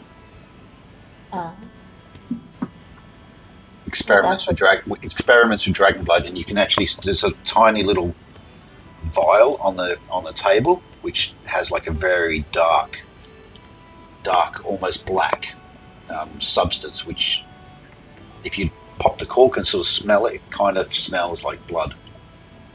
Can I take that vial? Yeah. I mean, this is like the candy store for Clover and Elise. There's jars with like herbs in them and different herbs. There's little jars containing like little bits of fungi. Eye of newt, toe of frog. That sort of stuff. Yeah. But I mean, the most of the things, like there's a big sort of vat there, which is it sort of seems to be magically heated and it's sort of bubbling away. But most things seemed, whatever has been, there hasn't been any work done in there for a while, obviously because of what's been going on in the castle. There's something bubbling in the vat. What does it smell like? It's sealed. It's just over here. Oh, it's this thing. This thing here. Okay. It's like a reaction vessel, and it's kind of there's this sort of green liquid in there. It's got like a glass window, like you can sort of look inside the vat, so you can observe it, but it's sort of bubbling away. And like I said, it seems to be like magically heated, but it's sealed. You're not sure. You'd have to try and work out how to open it some way and to find out what the liquid is. And you don't know if it's a full potion or if it's just a precursor that they're working on. Halfway done or whatever. Yeah. And then you said there's books over here? Yeah. Most of them are books on like herbology, books on geological sort of, gemstones and stones. Most of them are sort of like reference books of different, like I said, there's a few books on different herbs and flowers and their uses and so on. They're less magical text. They're more sort of like natural history type text. Most of the magical text would be located in the library. Okay. So what you're saying is we need to go back and kill Esmeralda the bookworm is what we need to do at some point. I'm kidding. That's Tracy talking, not Clover. She's still pissed. Yep. But she might take my voice again, so, All right. Well, I'm carrying as many scrolls as I can carry. You're sort of walking around like this.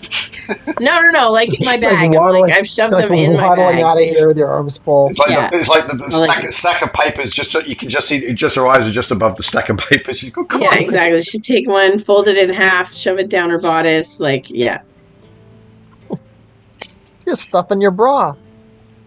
Yeah, well, I was used to being 6 feet tall. I was more filled out just a little while ago. And while you're rummaging there, all of a sudden, Oglum sort of gives, oh, and then you see Oglum starting to shrink. And Oglum, and within a moment, he's back to normal size. And he's sort of looking and goes, oh, I was hoping that would last. Yeah, I know, me too. Because I guess, although I kind of felt like, because you didn't actually drink the potion, you didn't get like a full dose. Yeah. Like you said before, potions last a bit over an hour. You've you only had a partial dosage because it was sort of splashed on your skin and absorbed in your skin, so it didn't last as long. Right. Are there windows in this room? No, not in that room. Okay. I don't really know where we are compared to anything else. I mean, I sort of know, but like not. Okay.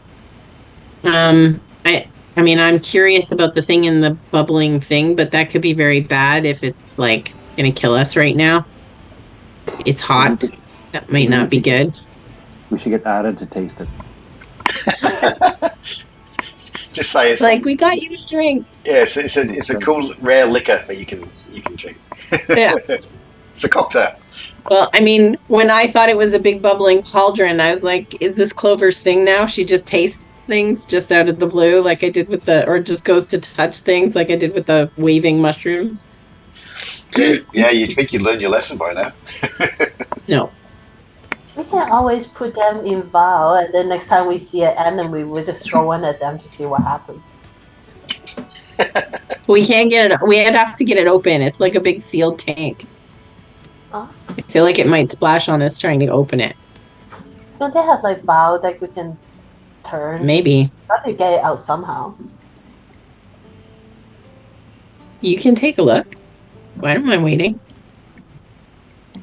You want to investigate? You want to investigate it further, Elise? Yes. Okay. Do a intelligence check, please.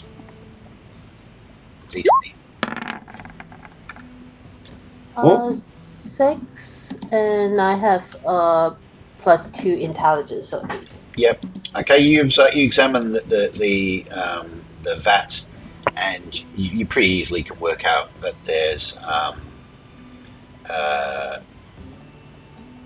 some things like there's tools on the bench here, just here, that you can loosen some bolts and you'll be able to open the vat if you want.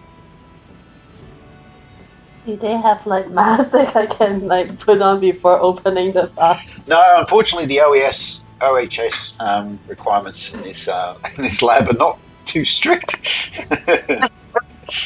So Gloves, personal protective equipment, please. There's no PPE.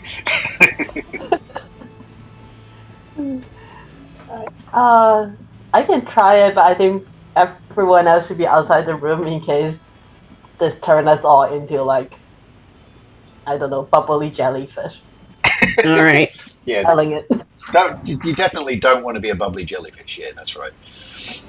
All right, so at least I will step outside the room. At least he's going to start tinkering. I need to just do a dice roll. Hang on. I'm going to take a deep breath in before opening and just hold my breath. All right, so you're cracking the nuts.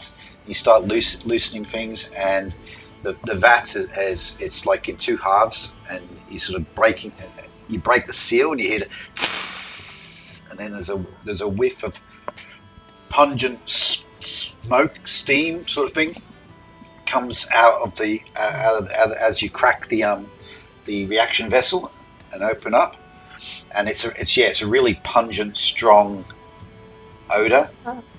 I'm holding my breath as long as possible. All right, and so you're able to crack it open, and your opener actually open. You're able to open up like a not a door, like a latch or cover that you can open up, so you can actually take a sample of the liquid, or you can touch the liquid, or you can do whatever you want. I will take a sample of the liquid. Can I find any like empty glass flakes or vial that I can use? Yep, you can do that. Yep. All right. So you're able to just carefully, sort of with a flask, or there's like a ladle. You can sort of use ladle some into the flask, and then put a stopper on it. If you want to stop it, or do you want to drink it? What do you want to do with it? No, I'm just going to keep it with me for now and see throw it at the next evil thing that comes at us to see what happens. Yep. Okay. How many flasks am I able to bottle? You could probably bottle.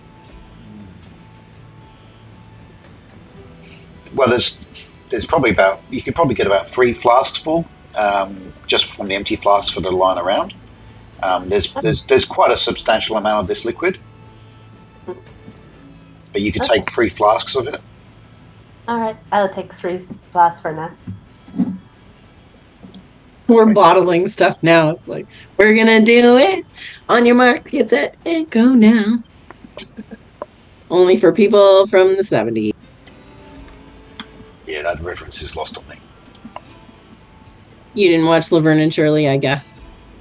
Oh, was it Laverne and Shirley? No, I mean, Yeah. vaguely remember that show. I mean, I do know the show, but I never really wasn't a huge fan of it. Yeah, I liked it as a. All right, anything else you wanting to do in this room? I think I'm good. I'm good. All right. So you're going to continue to explore. Yeah. How about Freyord and Renault make a decision where we go next, since Elise and I have been like monopolizing the last room. To the north of you is a large open area with a staircase. So the staircase is going up and down. So obviously down would go down to the ground floor. That staircase is probably near where the kitchen was and the apprentice rooms were. Oh, yeah. But then there's also a floor going up. And then behind that, there are 2 rooms. Two doors.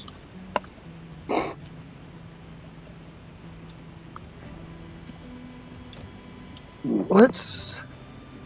Yeah, I do want to see what's behind these 2 doors. Is there anything next to that suit of armor? Just a window. This area, I mean, there is lighting, but there's also, because it's daytime still, there is still a bit of light coming through these windows here. Here.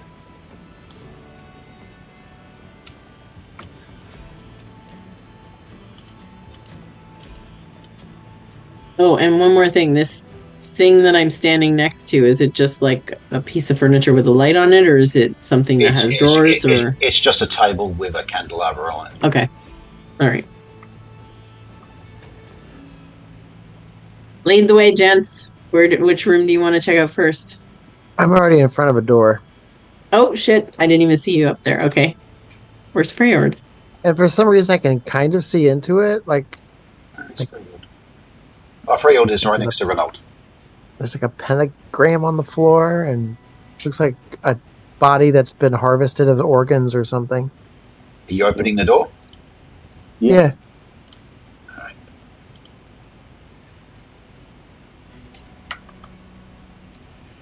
Holy Yeah. crap. This is a pretty macabre looking room.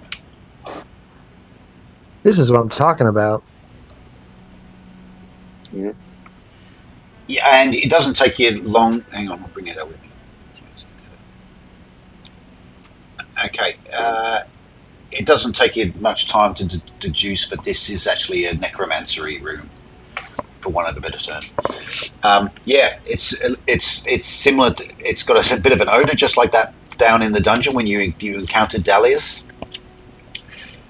This is a lot more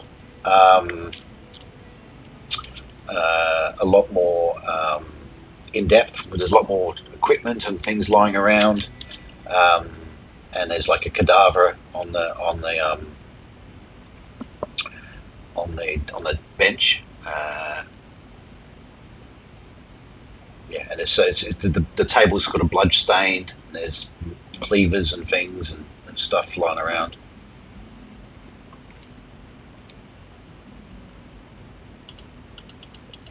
There's nothing in here that I want. How about you guys? Is that really a cadaver? Is it dead? Can I check it? Yeah, you want to prod it or whatever.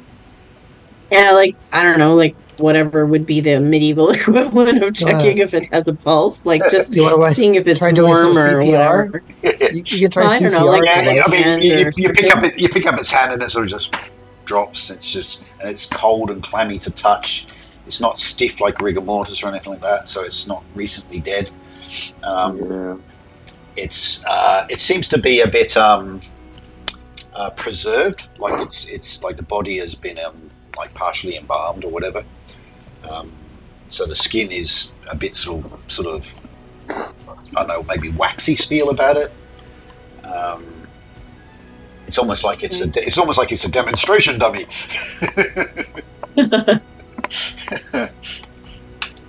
I'm gonna stand in the middle of the pentagram.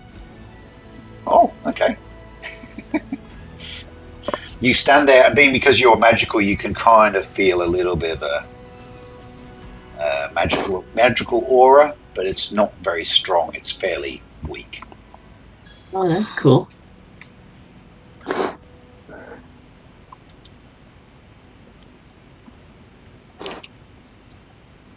Yeah, there's nothing in here that I like, so. You guys see that thing in the corner? Yeah. Which corner? Right The here. chest? That thing in the spotlight. That's me in the corner. Losing your religion, are you, cleric?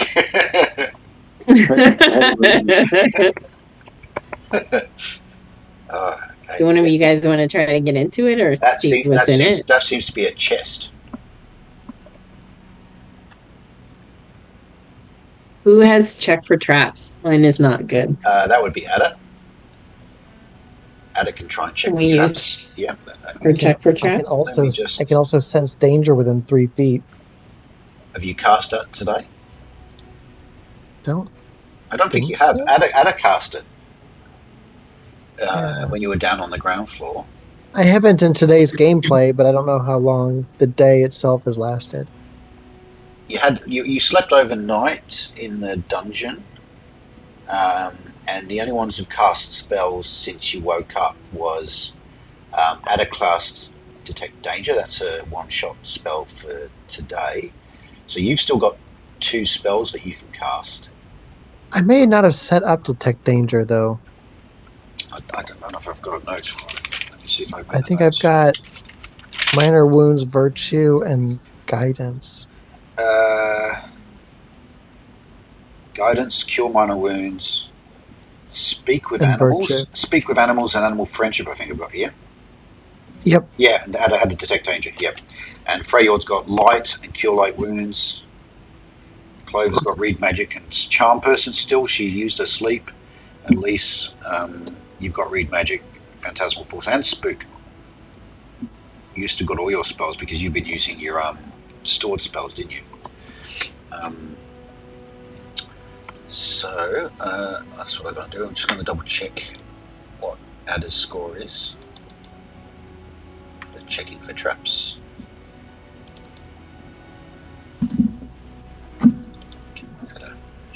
Hold on.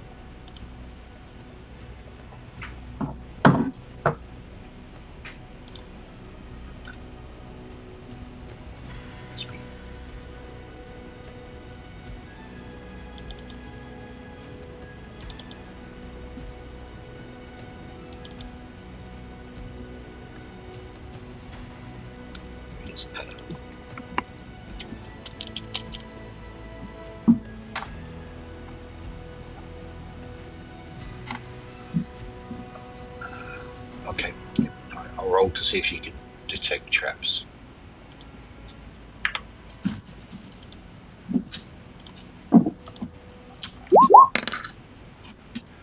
Alright, so Ada examines the lock and says she doesn't think it's got any traps.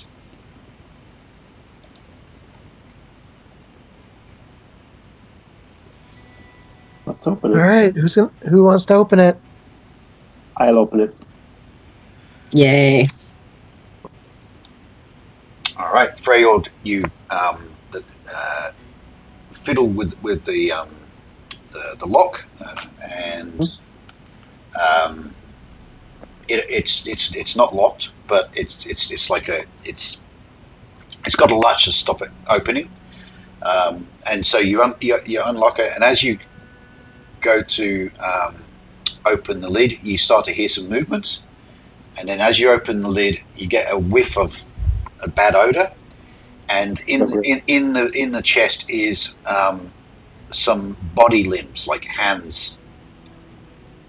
just like a pile of hands there that are moving. Well, as you say, are they moving? Yes, they suddenly start moving and sort of like almost like the thing, you know. They start moving up and they start like trying to climb out of the chest. Oh God! Burn it! I'm gonna slam this shut quick.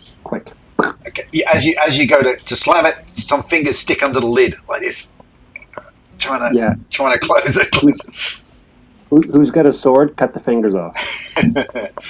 Let me try something first. I put the stopper and drop a drop of the liquid on the hand to see what happens. You what? She's going to pour some of the liquid from the alchemy lab on the A few hand. drops. All right, so you put it on the hand, and then like the fingers they sort of bubble, and then the hand starts to swell, forcing the door open even wider. Oh no! Great. Back, man. Great. Okay, back. I will grab my dagger and try to cut some of the fingers off. All right, you cut the fingers. A couple of fingers drop on the floor. They're swelled. They're going to like double their size, and they're sort of twitching. But the hand sort of recoils back inside the lid, and then Freyord, you're able to slam it down and close the latch. Yeah. And you can Are the fingers still moving? Yeah, the fingers are sort of twitching, and you can hear you can hear sort of thumping inside the chest.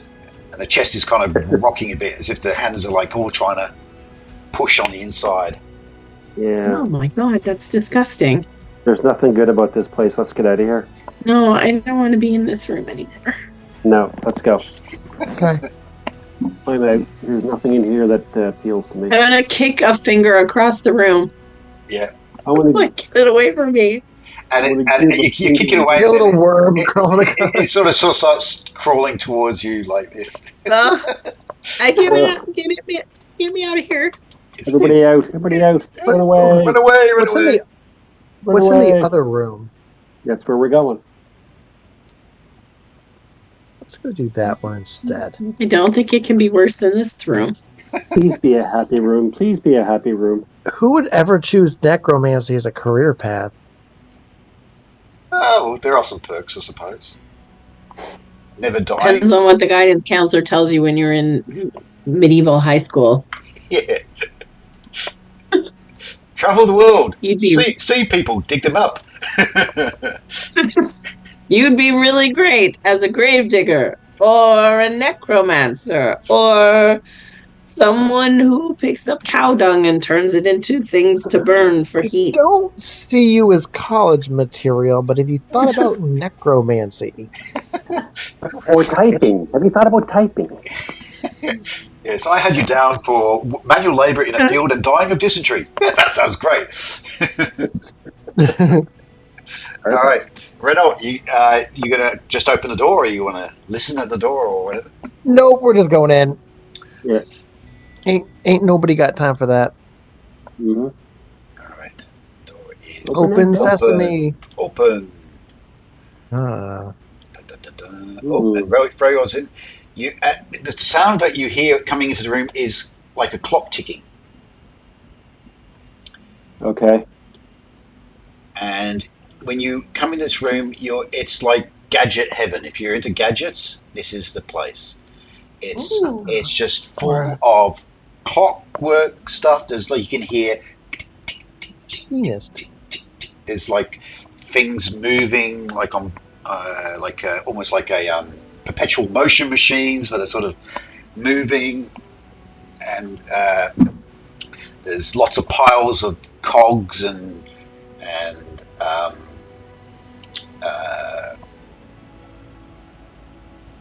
all bits of clockwork things lying around, bits and pieces of clockwork. In fact, there's piles of it stuff, and as you walk in, Renault, as you walk in, you kick over a pile of like cogs and things, and then you hear this sort of skittering sound, and then along the walls of this room, there's these little openings, and out of them come scurrying these little like clockwork like crabs, and they come running over to where all the bits that Renault had knocked over, like the cogs and things, and you see them with the little hands, and they all start picking up the little bits and scurrying over and putting them in little piles and putting them all back in different places. You see one clockwork crab sort of grabs all the cogs and puts them in a pile of cogs, and then another one picks up little bolts or little coils of springs and then once they've finished cleaning up the mess that Renault made, they all sort of scurry back into their little alcoves along the wall. Like Thank God, I thought that was going to go way worse. What did you say, Freya? Sorry. This is like Sid's room in Toy Story. Yeah. But there is something fairly interesting on the table. Our best bit would be actually just to show you. Ah.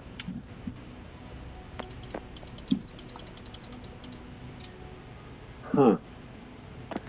You see, like an automaton, sort of just sitting at the table. Can you see that? Yeah. Is it moving? No, it seems to not be moving at the moment. I hate this thing. I hate it. I like it. I think it's cool. I am not going to sleep well. There actually seems to be like a slot where it sort of says like insert coin. I am so putting a coin in that slot. It's Zoltar. 100%. I am going to sit down in front of it and be like. So you're going to pull out a gold coin or something and drop it in? Sure, I'll give it a gold coin. Why not? I'm going to move to the side so I can observe his move once Clover dropped the gold coin in. I took out my little notebook. All right, so Clover pulls out a little gold coin out of her purse and drops it in a slot, and you hear it clinking it, and then all of a sudden you hear sort of a clockwork whirring starts, and because you can see kind of inside it, you can kind of see the mechanisms, and they start to spin, and the cogs start moving, and you see the little tumblers, clicking and clicking. And the thing is just sort of motionless for a moment, and then it sort of just goes.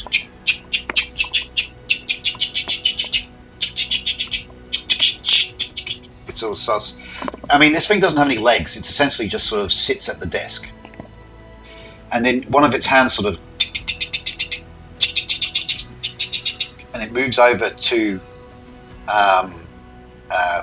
There's a piece of paper in front of it, and it slides it across in front of itself. And then with the other hand, it goes, and it goes over to like an inkwell, and it pulls out, picks up a quill or pen or whatever, and you see it dip it into the ink, and then it starts to actually write on the paper in this scrawly, spidery script for this writing, and it just seems to just write a brief sort of bit of writing, and then it puts the quill down and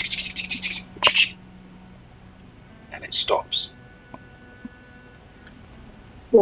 Okay, I'm going to slide the paper over. I want to see what it wrote. Is it in common or?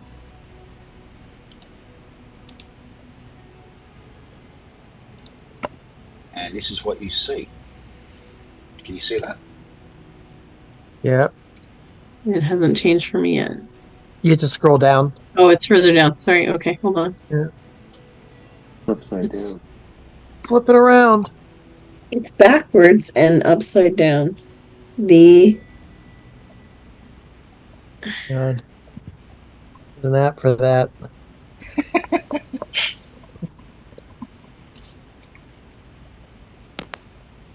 hang on.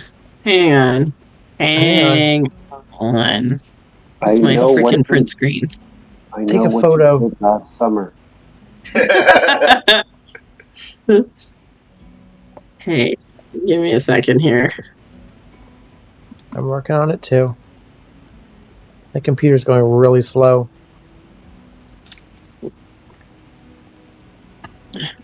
Oh,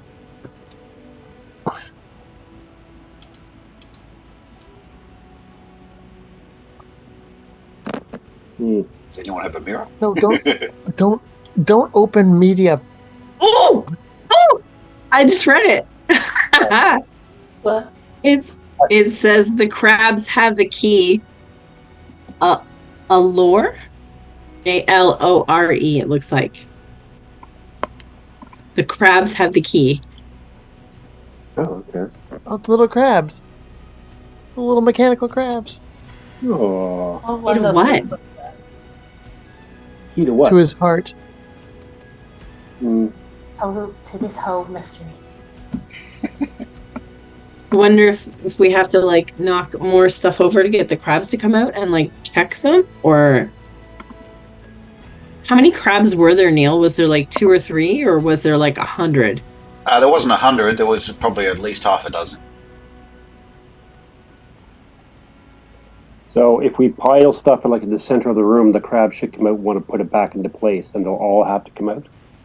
Possibly, yeah. You'd have to try that. Yeah, that's a good idea. I think we should try that.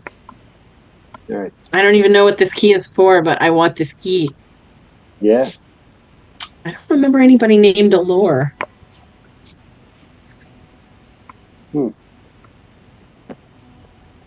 So I'm going to pile like a whole bunch of stuff, take it off the shelves, just going to put it in the center of the room.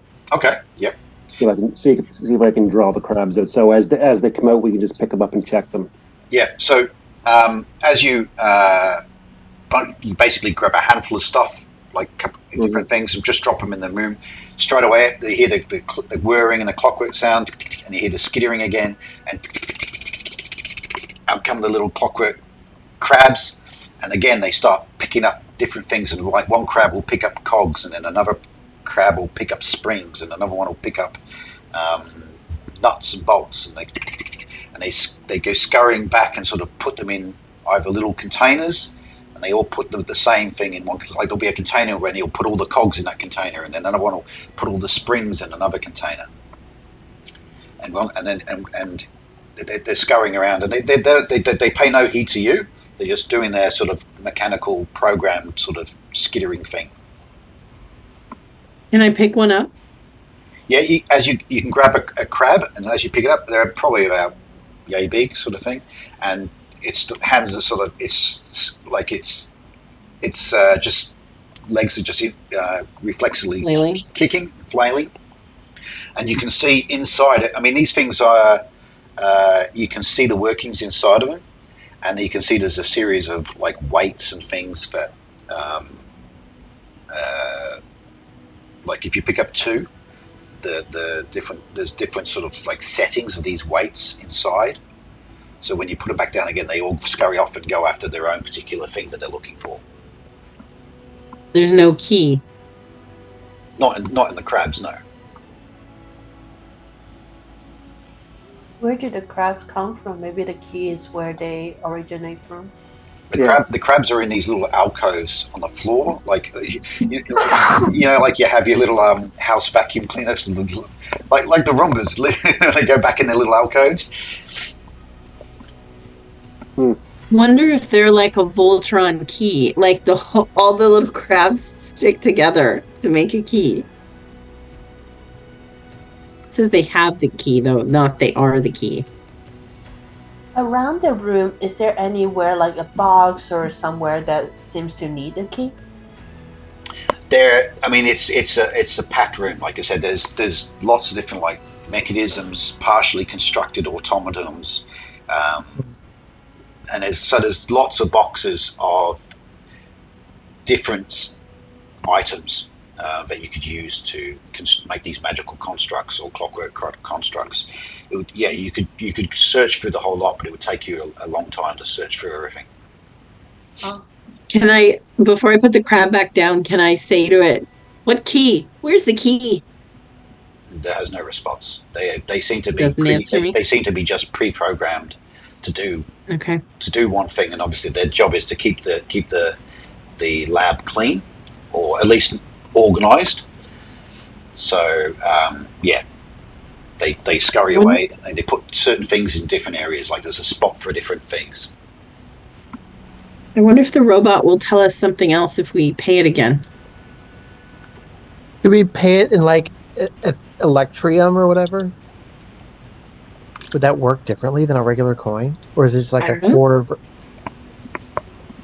You could try. It's a lot of money to give up.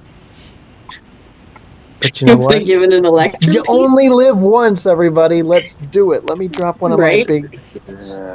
I'd say go with the lower coin first to see if it's going to write something. See, that's the logic we expect. Yeah. Do we have a smaller coin, like a silver coin? Yeah, you do. Yeah. You should have lots, actually. Let's do that. Let's when you drop one silver coin, you hear it sort of click, click, click, click, click down inside, but it doesn't move. I want my. All right, let's go heavy. All right, you have another gold. Can you tie a string around it so you can pull it back in? You're like you're at the penny arcade. You just, model credits. It should go right through though. Like when you don't put the right coin in the phone, it comes right out. Yeah. Did the silver coin? Did the silver coin come out, or does it still absorb it? It's still inside of it. It's it probably, if it works like any sort of vending machine, maybe it works on like a weight thing. Maybe you got to put 10 silver coins in, and then it will go. Somebody comes to service it like once a month, once a week to take all the coins out. Yeah. It pays for their morning tea, for their biscuit tin and stuff. I'll throw another gold in. You throw another gold coin. Yeah, another. You throw another coin in, and essentially it repeats the same exercise. It picks up the piece of paper, puts it down in front of it, scrawls the writing, and it writes the same thing. Shit. I was hoping it would give us something else. Is there anything on the robot thing that looks like it's unlockable, like on the back of its head or anything like that? I mean, you could go crazy with it. There's plenty of tools lying around, but you could start dismantling the thing. No, I don't mean that. I mean, I'm trying to figure out what the key would open. No, whatever this key is. There's no like keyhole or anything in this automaton. Yeah. All right, maybe we need to check the holes where the crabs come out of. Yeah, you can have a look. Yeah. What would happen if when the crabs come out, we block the hole so they can't go back in? Probably just bump into it over and over and over again. But we don't know for sure. That is true. Yeah. They might. Well, I'm going to try to look into one of them while the crab is in it, before we mess up the room again. Put your hands in.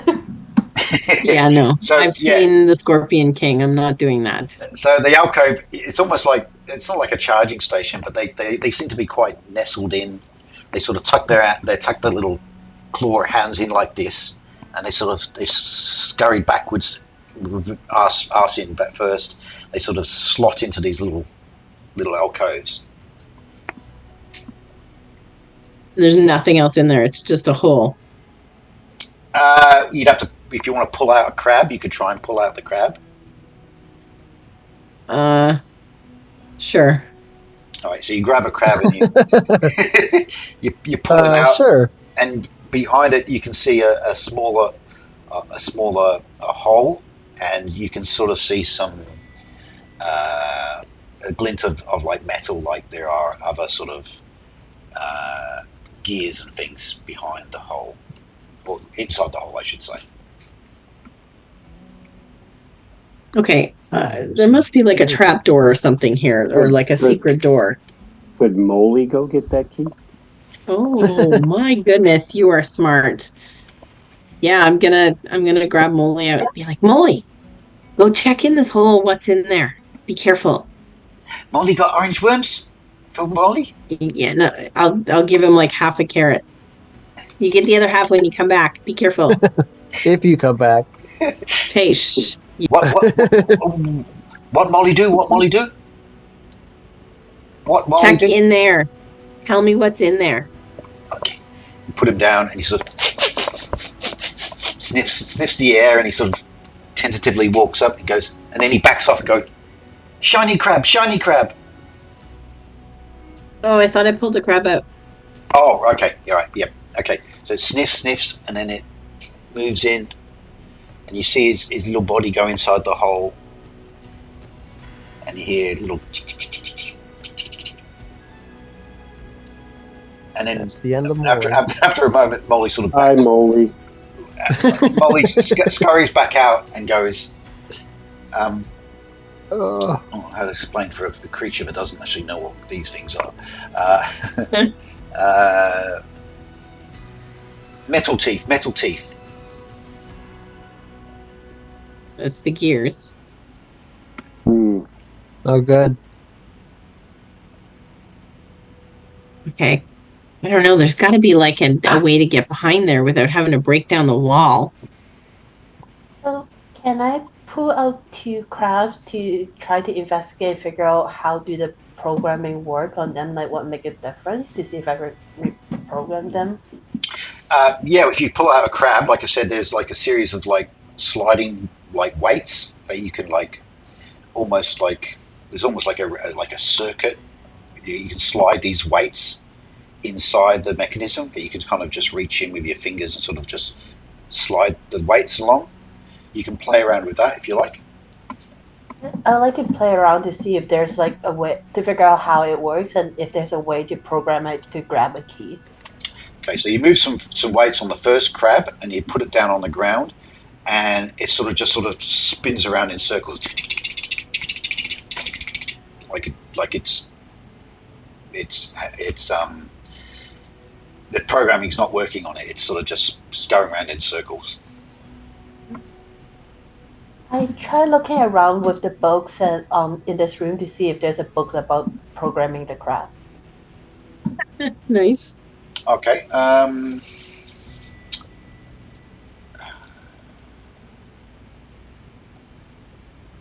Okay. Yeah. On you do find a book. After it takes you a little bit of time to look for it, but in the books you find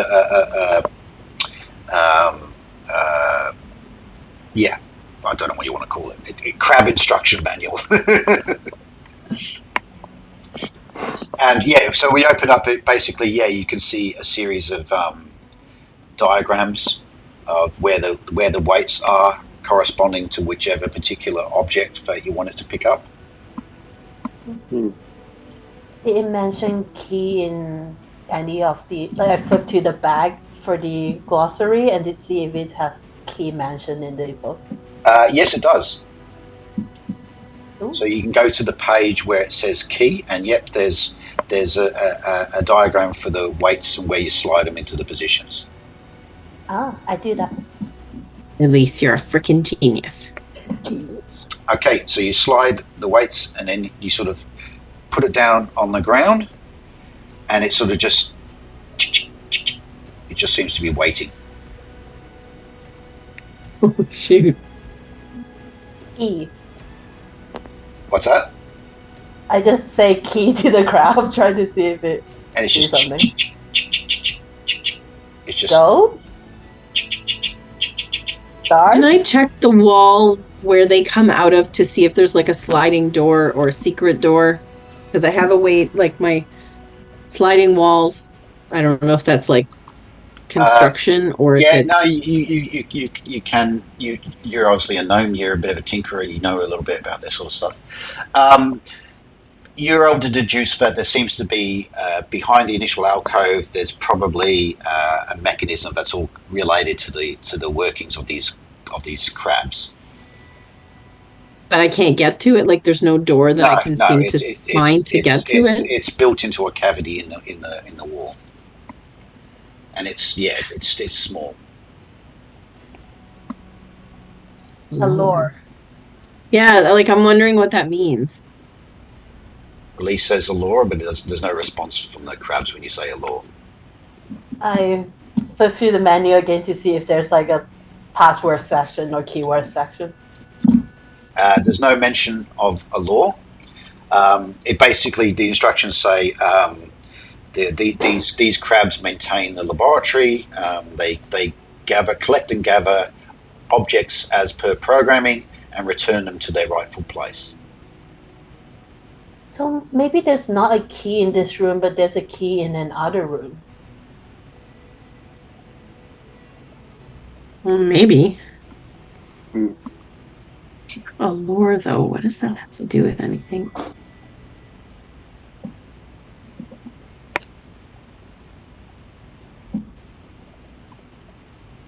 Can I take the crab and go to the rooms that we've been to before and see if it's react to anything? You want to take it into the necromancy room or something next door? Sure. We shut the chest, right? They are not coming out. Yeah, there's fingers though floating around in there. There's like loose fingers wandering around in the room. I'll bring it to the alchemy room first.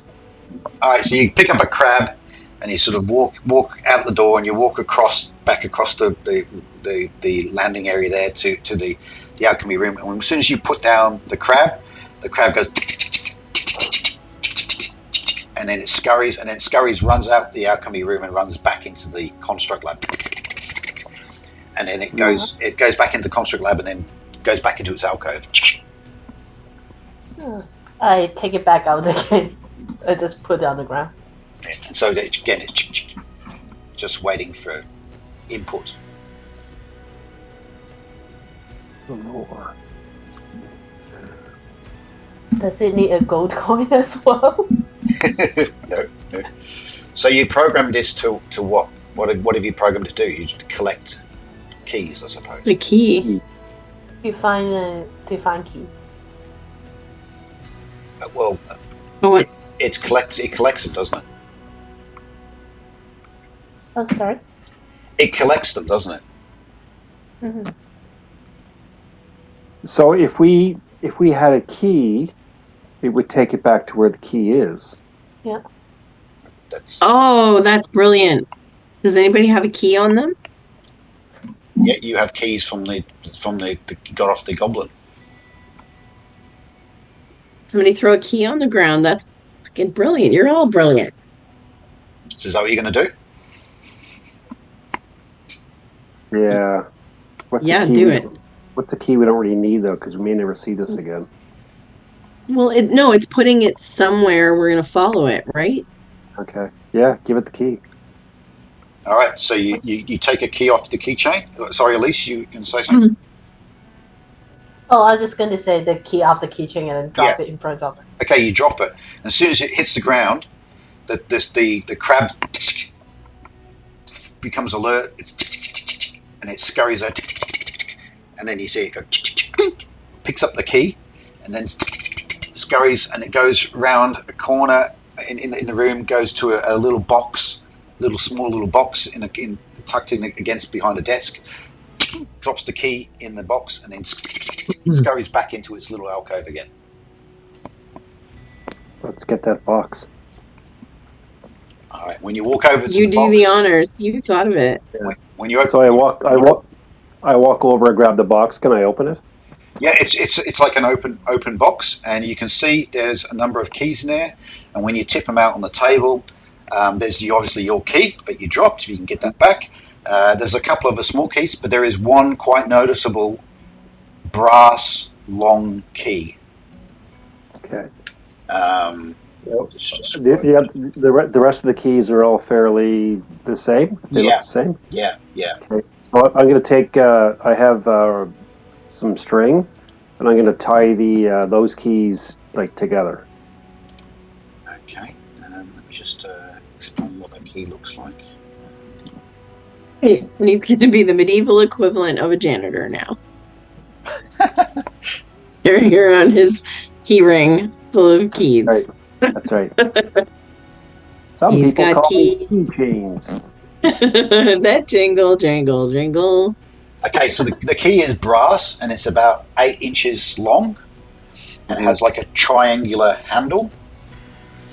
And there's actually engraving on the key, like along the length of the shaft of the key. And it says 5 from the right with 3 in between. 5 from the one. 5 from the right with 3 in between.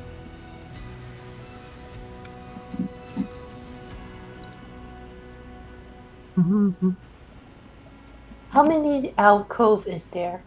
I think there's about 6. Okay.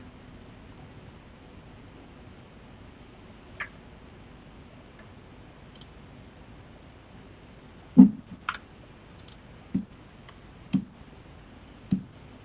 there anything else in the room that is the same material as the key, or at least look like it?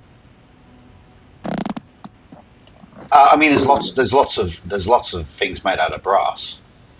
Right. It's got to be for a door though, or something significant. It's like 8 inches long. Long. Yeah. I mean, it's an unusual looking key, so yeah, it's obviously for something important. It's not like a general key for like a padlock or something where you can go. It seems to be some key of importance. It's not a gold key, but it's a brass polished key that has this engraving on it, so it's obviously of some importance.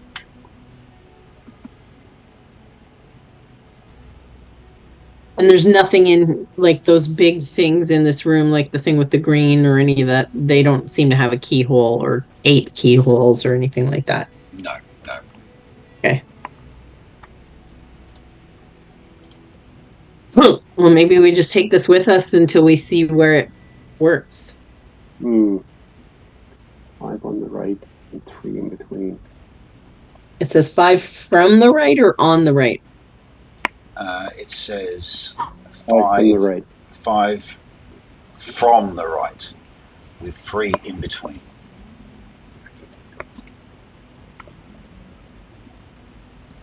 Okay.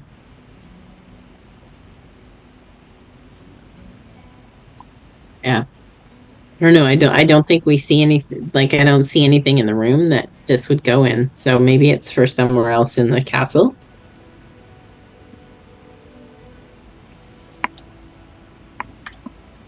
Yeah. Say we take it with us. There's still that big room. Go ahead. Okay, I also take the crab and the programming book with me. Okay, it's gonna be because you're pulling it out of its alcove and you're trying to put it in your dirty goblin pillow. It's gonna be you're gonna hear it clicking and clacking. Yeah. On the book, does it have a way to temporarily turn it off from the user manual? Yeah. If you look through the manual, it says how to deactivate, and so you're able to slide a few of the weights across into like a neutral position, and then the thing just goes limp.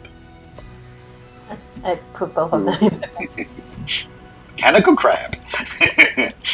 you could get Molly and the crab, and you could race them.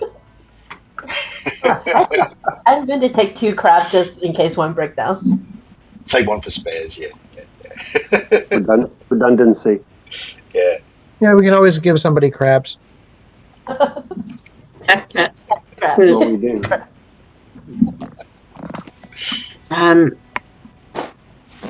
Oh, that's not a room. Those are windows. Okay. Yeah, there's a bit of light. You can see. You can look out the window. You can see down to the garden below. Right. Okay.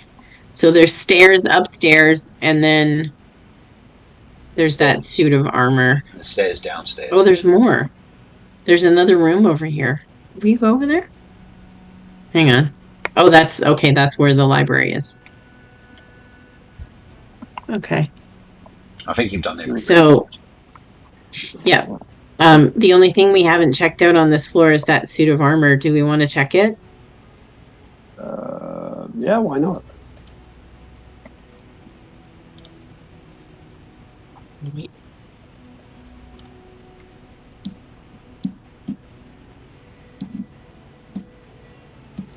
Really don't want to be the first person that goes in front of a giant suit of armor. I got to be honest. Especially because the other, there's a lot of mechanical things in there that were alive, right? Yeah. Yeah, that room was. Yeah, there was lots of tick, tick, tick, tick, clicking and everything going on. Yeah. Yeah. Can we close that door? Yeah, Renault, you better come. Yep. 1 second. Where am I? Where did I go? There I am. Okay, I've closed. The door's closed. Thank you. Okay, so yeah, that is definitely a suit of armor. You can see. And behind that is the it's the library. Okay. All right. It's so- not moving. Doesn't appear to be moving. No. I'm just going to just look around it a little bit to see if there's anything. I don't have a detect magic on or anything like that, so. Well, or if it has like clockwork components or something. Mm.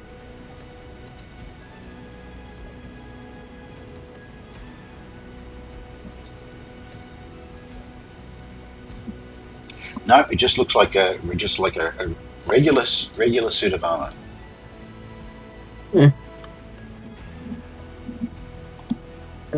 It does not have a coin slot on the front of it. No, it doesn't have a coin. Doesn't have a coin slot. It's going to be a very expensive adventure in here if we have to pay money for everything. Entertain us, monkey. Okay.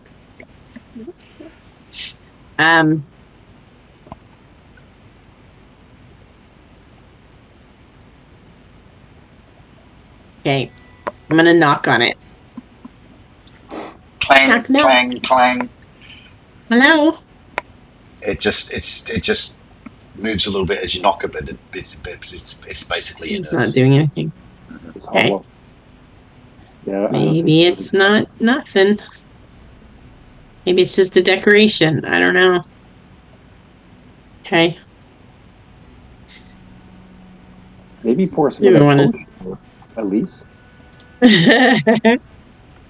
Alright. I take the potion out and drop a few drop on it. There's Oh, one okay. of those Yeah, that yeah. like fucking characters. As you put the drops on the armor, it just sort of fizzes, and a little bit of wisp of smoke comes off the glove, the gauntlet glove, and then the glove sort of just goes. Just twitches a little bit. Oh, So this potion obviously brings things to life. Maybe. maybe. Like the fingers, it brought it to life, but it also got larger. So at first, I thought it would be the potion that turned Clover back to 6 feet. Hmm. This one Let's try. Let's pour it on Clover and find out. Yeah, let's not. Which you can sell to her at double market value. That's right. It seems to be Um, something different. I don't know if we could control this thing. If we started it moving, how would we control it completely? I don't think we should. I don't know. I mean, it might be it's real- cool to have it. There's really only one way to find out, and I think if it's a hollow suit of armor that comes to life, or you really only have to knock it over, and it becomes just a bunch of pieces. I don't know. It might just be like an automaton that fights for you, but I don't know how we would control it. Yeah. Or it might start fighting us. Well, that's just it too, right? Like we may not be able to. It might be uncontrollable or controlled by someone else. So how about we don't? Yeah, I think we should leave it for now. But that's pretty cool, that potion so far. I think so. Do we want to continue going up, like checking upstairs? Yep. Can we send Ada, even though she's not here, since she's the sneaky one? To go Or is that to go where? Sorry. to go up the next set of stairs and check it out before we all come traipsing up So as a big group? There's a set of stairs going up over here. Yeah. Okay, so you want to send Ada over there? These ones here, right? Oh, those ones. Oh, yeah. There's those ones there, or there's ones just to the southeast of you. Wait a minute. Right near where. Remember when you came up the stairs Oh. with the library? So the stairs is right next to you where the library is. Yeah. Or there's stairs back near the construct room. I'm fine either way. You guys choose. I think they're both going to obviously go to the same floor. It's just a matter of where in the floor. Mm-hmm.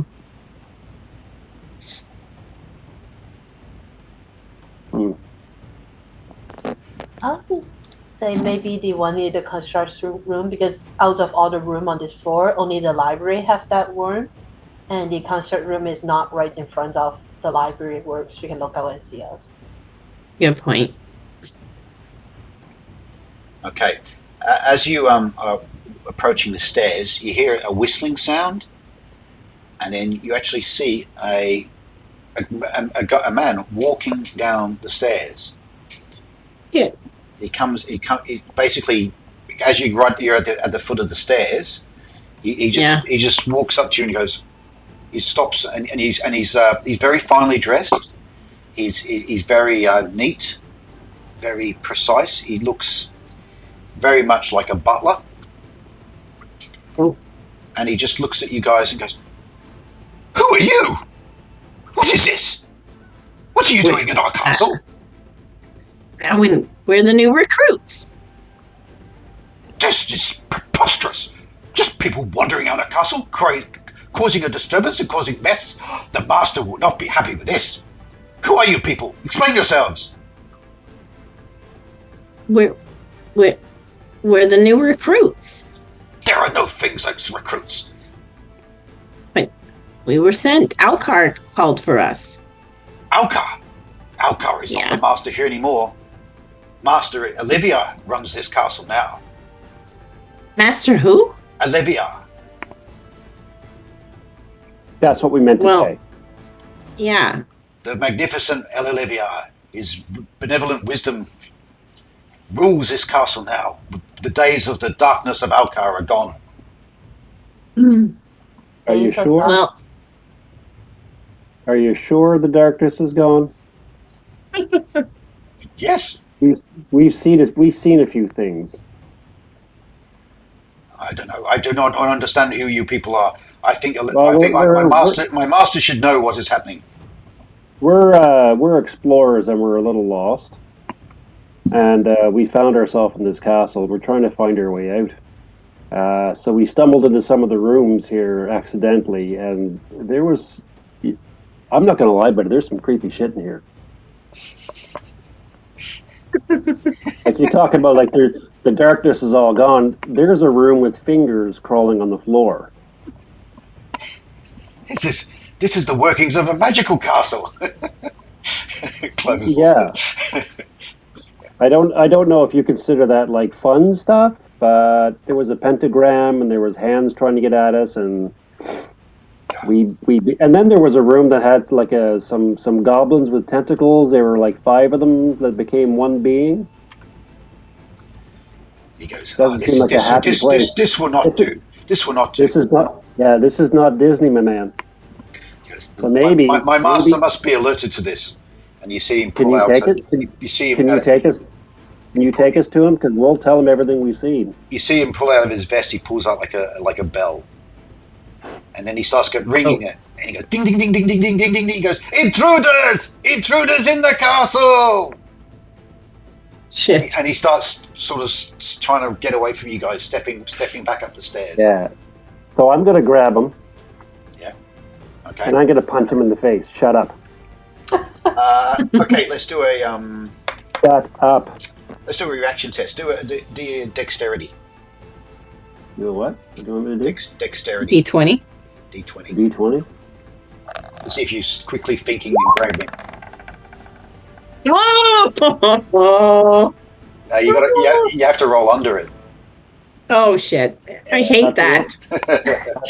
Roll under what? My dexterity? Yeah, Your dexterity. Your dexterity is not 19, so. No. So you tried to grab him, but he scurries away, and you see him running up the stairs. He's going, "Intruders! Intruders! Intruders! Ding ding ding ding ding ding ding ding ding ding." I wonder if he's got a key on him. Send the crab. And he ran off. God damn it. All right. Well, All right. I think we need to check upstairs now. Go the other stairs, though. So which stairs did he come from, Neil? These ones? Yeah. Or the other set? No, he came from those ones. Okay, so let's go up the other stairs. All right. But whoever, Send Ada first to kind of sneak her way. You haven't seen many people in the castle, but obviously whoever is in the castle, they know that there's someone here now. Yeah. That's fine. Too late anyway. You know what we should do? We should take that big chest of like hands and just take it with us. And if we come across anything that's kind of like freaky, throw the hand. Like we'll just start throwing hands.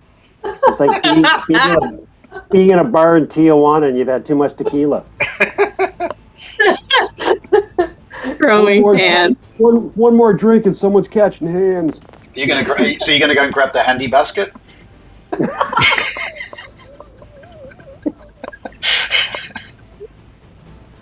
Oh, I love that. I was gonna say something. Don't leave. I'll worry about it. I don't want to get banned off YouTube. No. Yeah, we put a lid on it so it's handicapped. If I program the crab to get the hands, so can we throw it and it will come back to us and we can throw it? It's like boomerang hands. Boomerang hand, yeah. You throw the hand, grabs it, brings it back. No. All right. God. Okay, let's All right, go up the let's- stairs. Let's go up the stairs. There's no point being all that sneaky at this point, I guess. All right. I don't know where these stairs go. All right, just give me a moment after. Right. I've actually got about another 10 minutes and I have to go. Yeah, it might be a good point to actually pause Yeah, I think it's a good Yeah. idea. because we've got to. Yeah, you've explored that level. You've got the next floor to go up to, but obviously now there's the extra tension that the occupants of the castle have been made aware that you're now there. So I was gonna say, as we were talking to him, like pushing my bag full of scrolls, like, attention to the fact that I have 8 scrolls in my bag. Right? Nothing to see here. I brought these with me. These were here. I found them. They're mine. Yeah. They're mine. I found them. They're mine. Underkeeper. Okay. All right. Well, that was a good session. You had an interesting combat good. with the polymorphed goblin, and then you discovered a few things. Solved another riddle or puzzle Yes. to get the key. Yeah. We did. That was a good little fun session. Like I said, I think maybe one more. It might actually be 2 more sessions, depending on how quickly you go through the next level. But Because we're slow, because we're checking everything.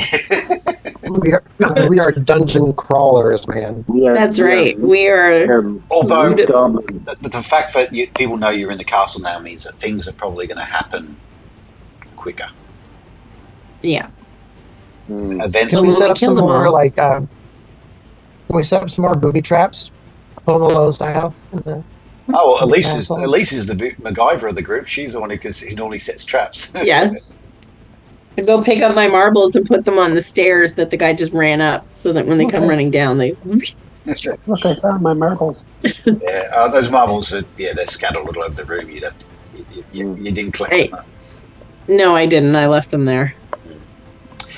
All right, then, guys. Well, I think we'll pause at this point, and hopefully we can get together really soon. Keep going. We've had a bit of an extended break, but this will be uploaded in the next few days. Like I said, I've got some extra bits I want to add into this. particularly with regards to the miniatures and things. So, yeah, we'll see how we go. Fantastic. It's really good. Awesome. Brilliant ideas, guys. All right. Thank you, Neil. Thanks very much, guys. Thanks, everyone. Thanks, guys. Okay. All See right. y'all soon. Bye-bye.